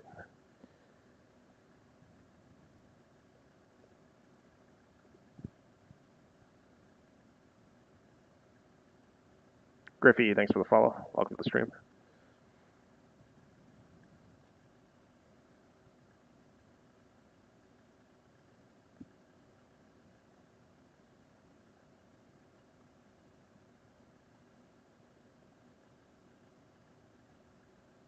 Whereabouts are you again, Ernie? Yeah, I'm assuming you're up north from here then. I'm in Bradenton right now.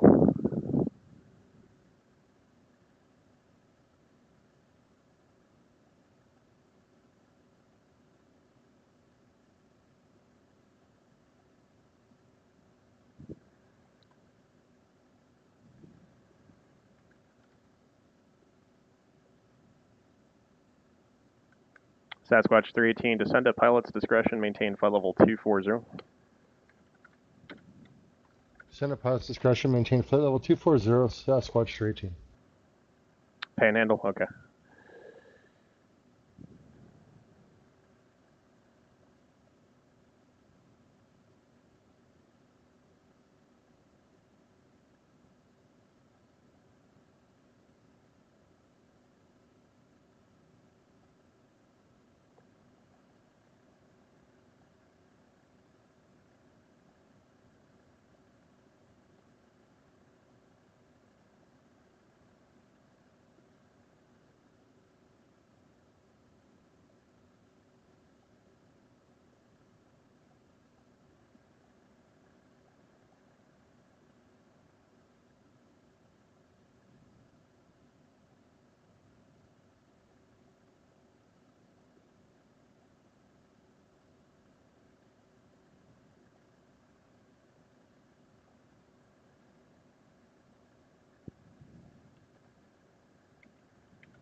Sorry, this is kind of the boring part, guys. Just kind of watching people in cruise here for a little while.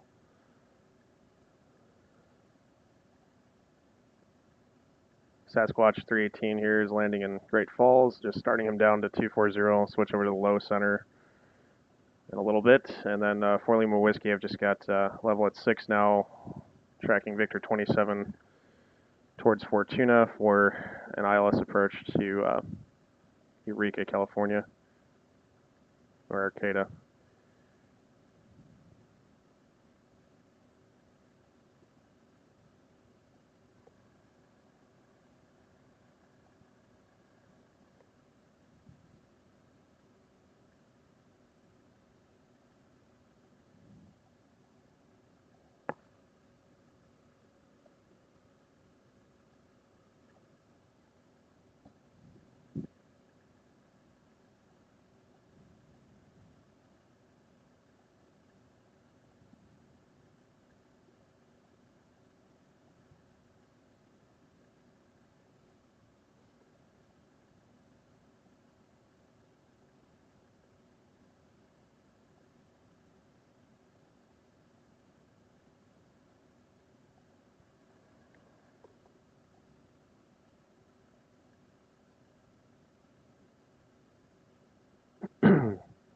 Sirius 4 Lima Whiskey, cross Fortuna, VOR at or above 5,700, cleared ILS runway 32 approach, Arcata, report established on the localizer inbound.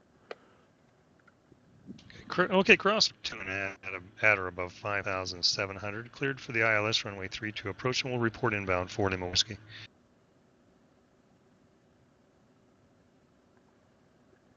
So for this approach here, 4 Lima Whiskey is pretty much tracking Victor 27 towards Fortuna.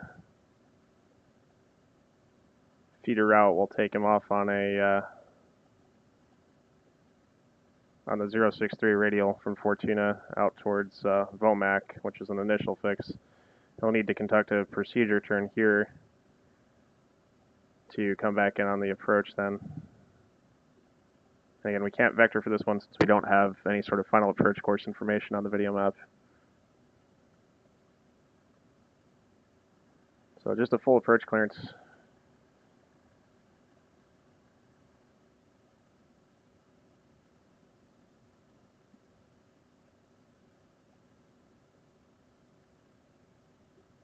And MEA on Victor 27 is 3,000, but obviously we don't want to clear down to 3,000 since he'll need to be at or about 5,700 to join the feeder to the initial approach, or to the initial fix.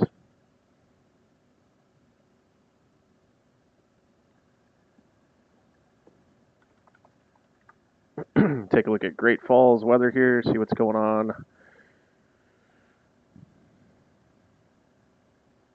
Arcata looks kind of interesting too.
Only in Grand Forks once.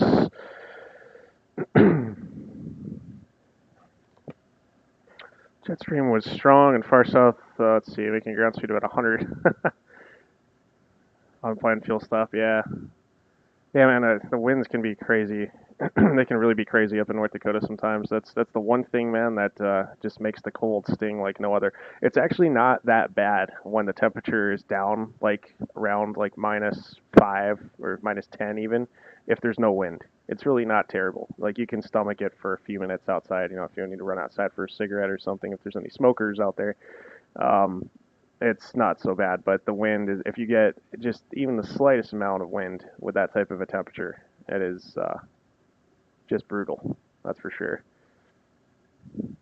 I mean, what Grand Forks is between like someplace up in Alaska, Grand Forks. It's like we keep trading off for the coldest city in North America. I mean, there's parts further north in Canada that don't get as cold as we do, which is ridiculous.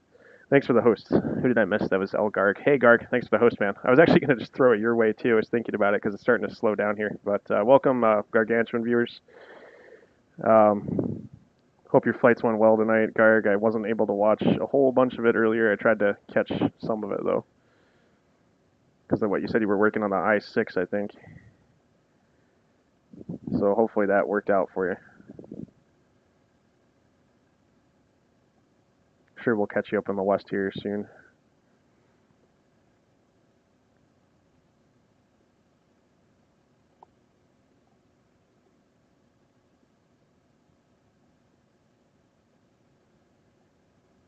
What's going on, Wayne? How's it going? He doesn't want to talk about it. Okay. I won't ask anymore then. Hopefully it was a learning experience either way. So what you guys are looking at here is this is the western coverage area. So he was flying down in LA, which is obviously the chunk in the far south. And a separate entity of PilotEdge here that you're looking at is the western coverage area, which is comprised of Albuquerque, Denver, Salt Lake, Seattle, and Oakland ARTCCs. What's going on, Chili? How's it going, man?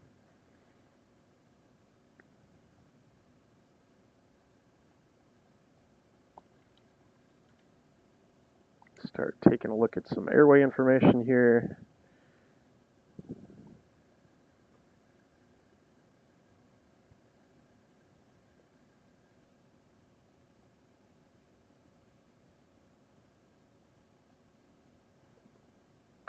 Sasquatch 318, descended, maintain 4,000, 14,000 for now. Stand by for a Great Falls altimeter. Advise when you do have the 1 minute weather there, say approach request when able.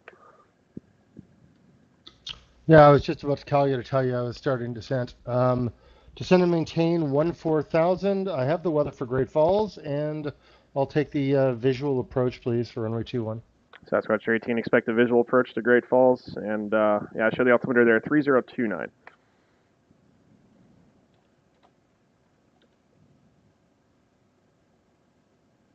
Sasquatch 318, contact center on 132.25.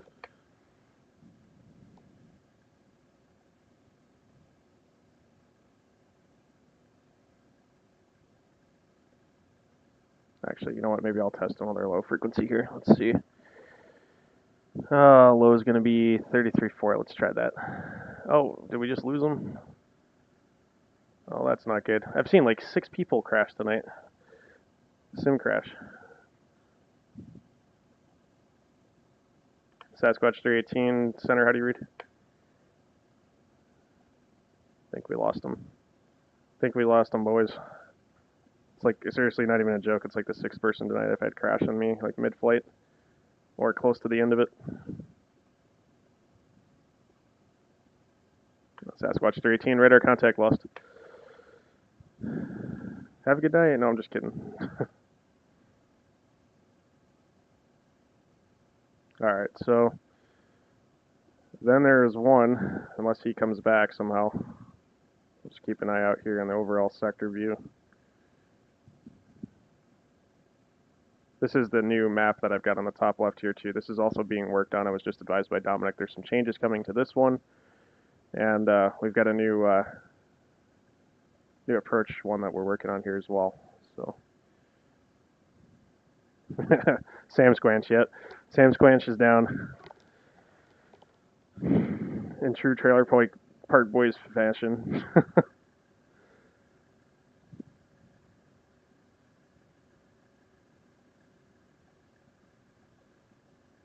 I'm doing well, Chili. Thanks for asking, man.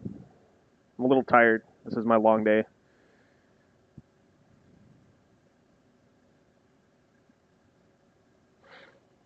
Got about 45 minutes left here till the network closes. 4 Lima Whiskey has been cleared for an approach here into Arcata. So this is a full approach, so he's on the feeder right now, tracking this outbound to an initial fix, and then flying procedure turn, coming back in for the ILS approach.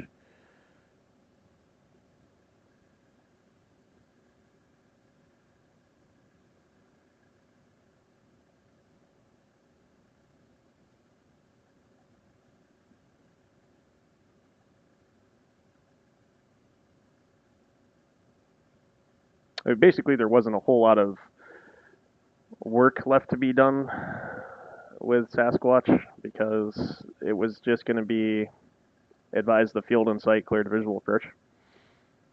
Not really much we could do there. Weather's pretty good up there in Great Falls.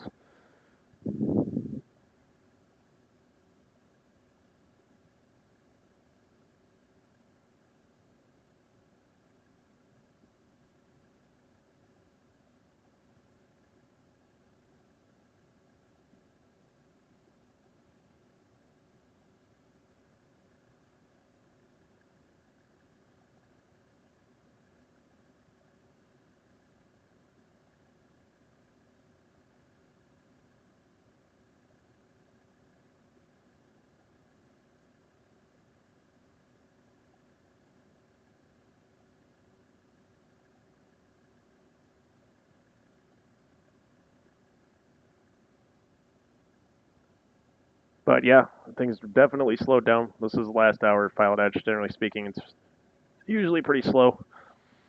Not much going on. Looks like we have somebody venturing up to Monterey here from Santa Barbara.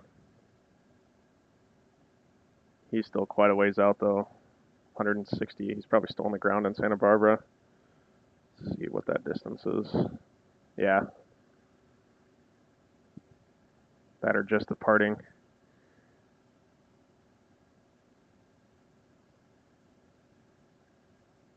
And then we do have a departure on the ground at Aspen, but he's been connected all day. And it's like he refiled the Denver earlier this morning when I was working in mid-afternoon shift.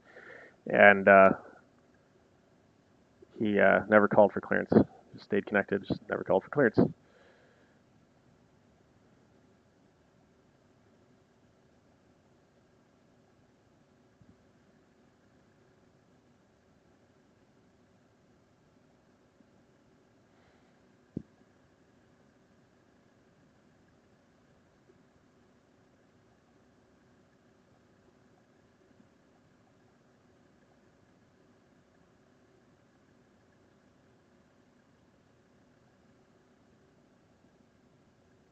Seattle Center, Cirrus 224 Lima Whiskey, established inbound on the procedure turn for runway 32 ILS.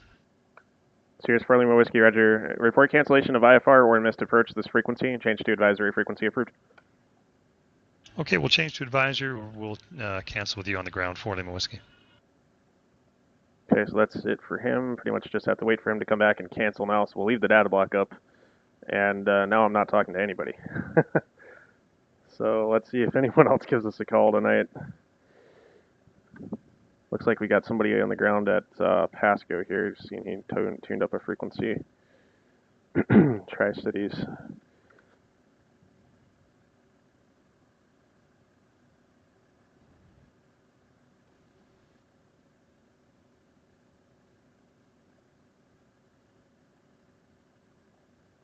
Field is IFR there.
So yeah, this is the easy part, guys. I just get to sit here and kind of wait.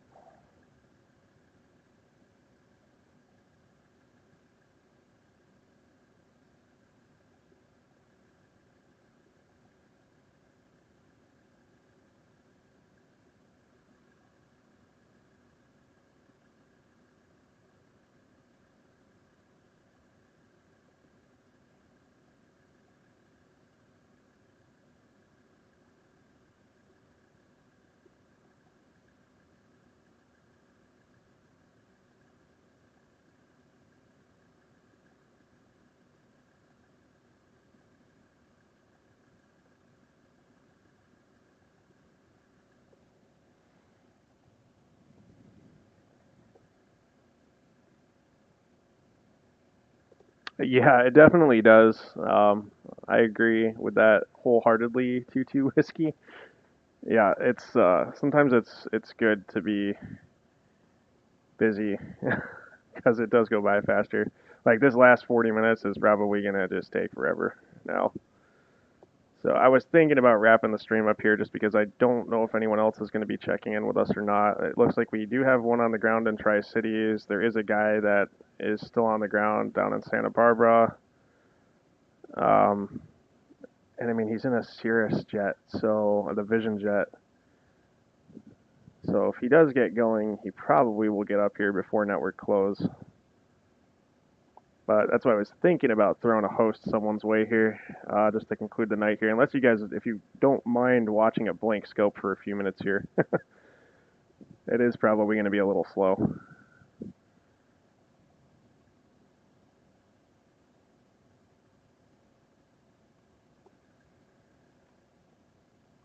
And then I open again tomorrow, so pretty much like after this, I'm done. Like I go turn on Netflix and find something to watch and go to bed. So I got to be back on again the same time that Marcus starts up in the morning too. He's on ZLA. I'm on West in the mornings. At least Monday and Tuesday. And Thursday.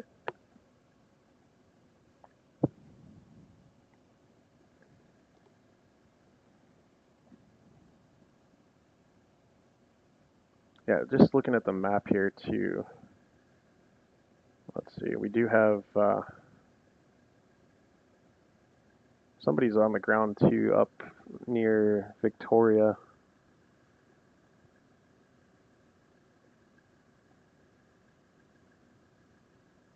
So I'm not sure what's going on there.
Suppose what I could do here is actually put some music on or something, so it's not so freaking boring. Let me see.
Cody Harris, thanks for the follow. Appreciate it.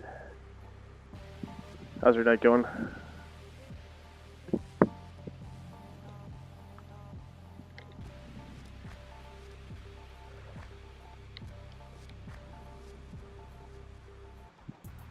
gotta wait for a 4 Lima Whiskey here to give us a call with the IFR cancellation.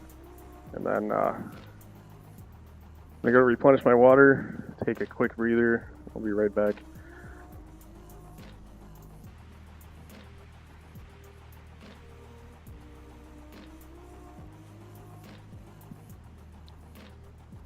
Okay, Ernie, take care, man. Thanks for stopping by tonight. Appreciate it. Sure, I will catch you soon.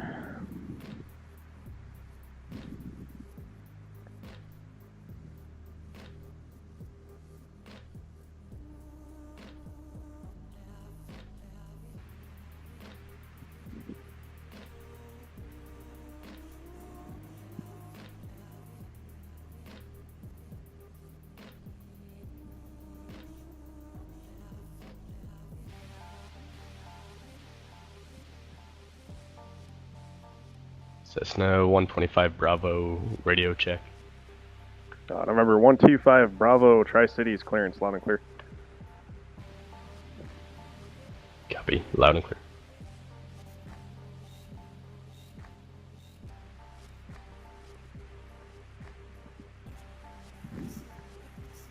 Radio check. Where's Marcus's email? Did we even migrate that one over? Yeah, we did. Okay.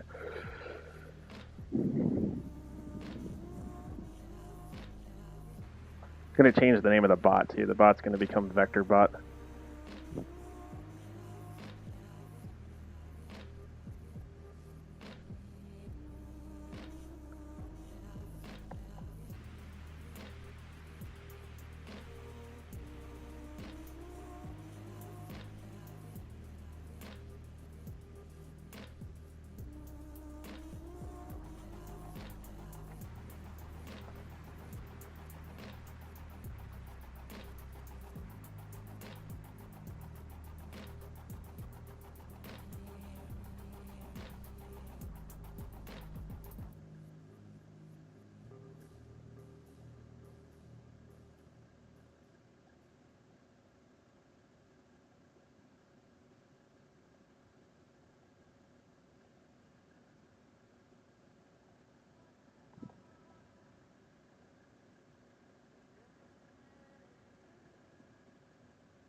Seattle Center, 224 Lima Whiskey. We're on the ground in Arcata. We can cancel IFR. Thanks. Number 224 Lima Whiskey, Seattle Center IFR cancellation received. You have a wonderful night. Hey, thanks, AJ. You too. Take care. Yep. That's it. Looks like our Santa Barbara departure disconnected too. I'm not sure what 125 Bravo's doing on the ground here at Tri-Cities. Alright, well, with that said, I'm going to throw this on speaker for a minute, guys. I'll be back in just a couple minutes.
Lee, is this you talking or the liquor?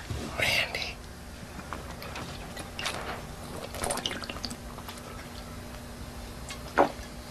I am the liquor.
Alright, now I'm back.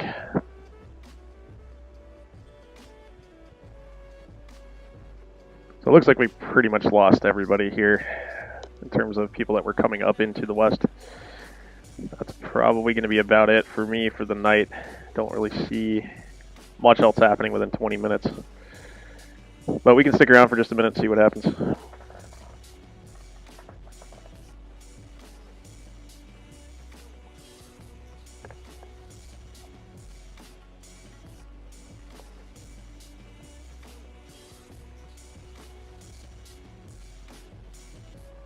I'm definitely thinking that Vegas is going to be in my sights here, trying to get to that Flight Sim Expo convention. 22 whiskey, no problem, man. I'll probably do this on a regular basis during the evenings this week. For a while there, I was kind of experimenting around with doing the streams at about, well, I was doing a couple, like, per day. I was doing one from 3 to 5 my time, Eastern time, and then I was doing another one usually starting around the same time that this one did in the evening. So I'll probably stick to just the evening streams this week. We'll see how that goes. The afternoon ones have just been very quiet. There's just not much going on, not a lot of people on the chat, so it's kind of a little bit even too quiet for me to bother streaming. So unless we see some more demand for that, I'll probably drop those ones out in favor of just doing the evening stream.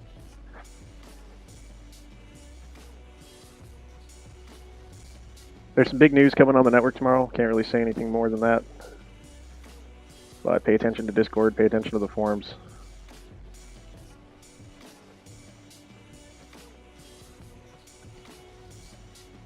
I can give you guys a hint. It shouldn't be that hard.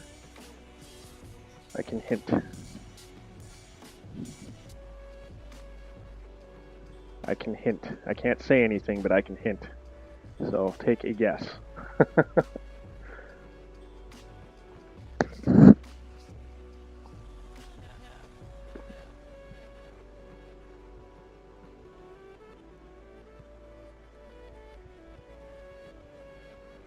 Yes, that's a hint. There's actually 2 hints. I'm giving 2 hints. Right now.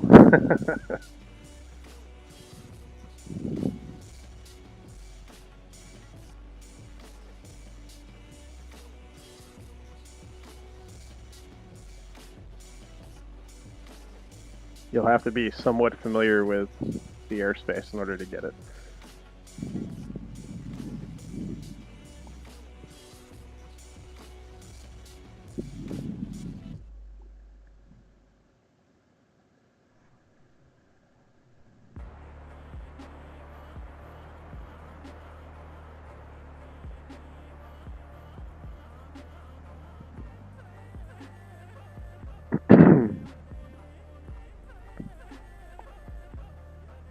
T2 whiskey.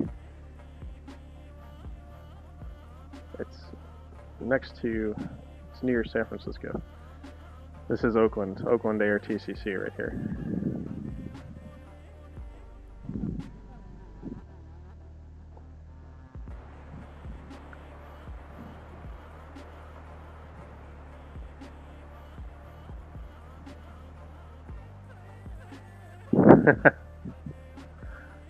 Wayne, it's a bit of a stretch right now. I don't know.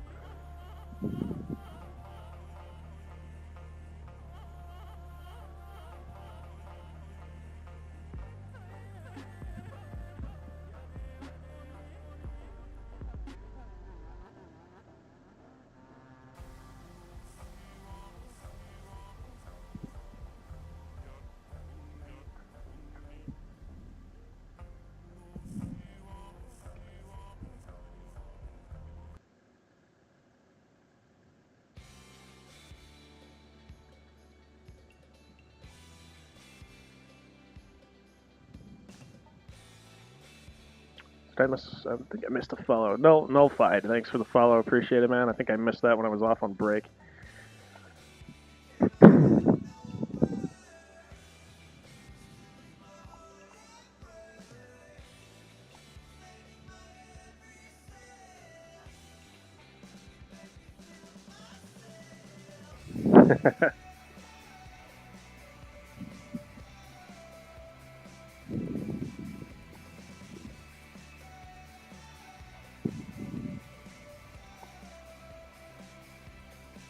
Who else is streaming right now? Is anybody from our team doing anything interesting?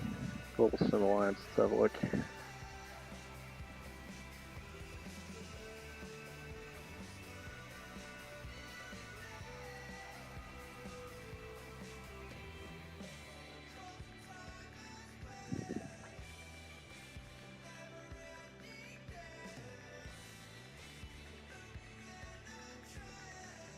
Jonesy's still flying.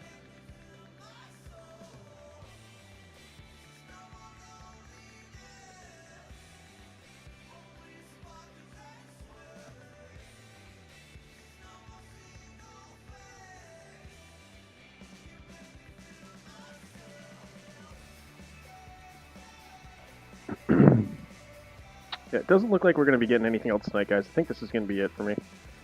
So, with that said, I'm going to throw it over to Jonesy. Watch him right now. I think he's still flying on PilotEdge. Is he already on the ground in North Las Vegas? He was flying in there before.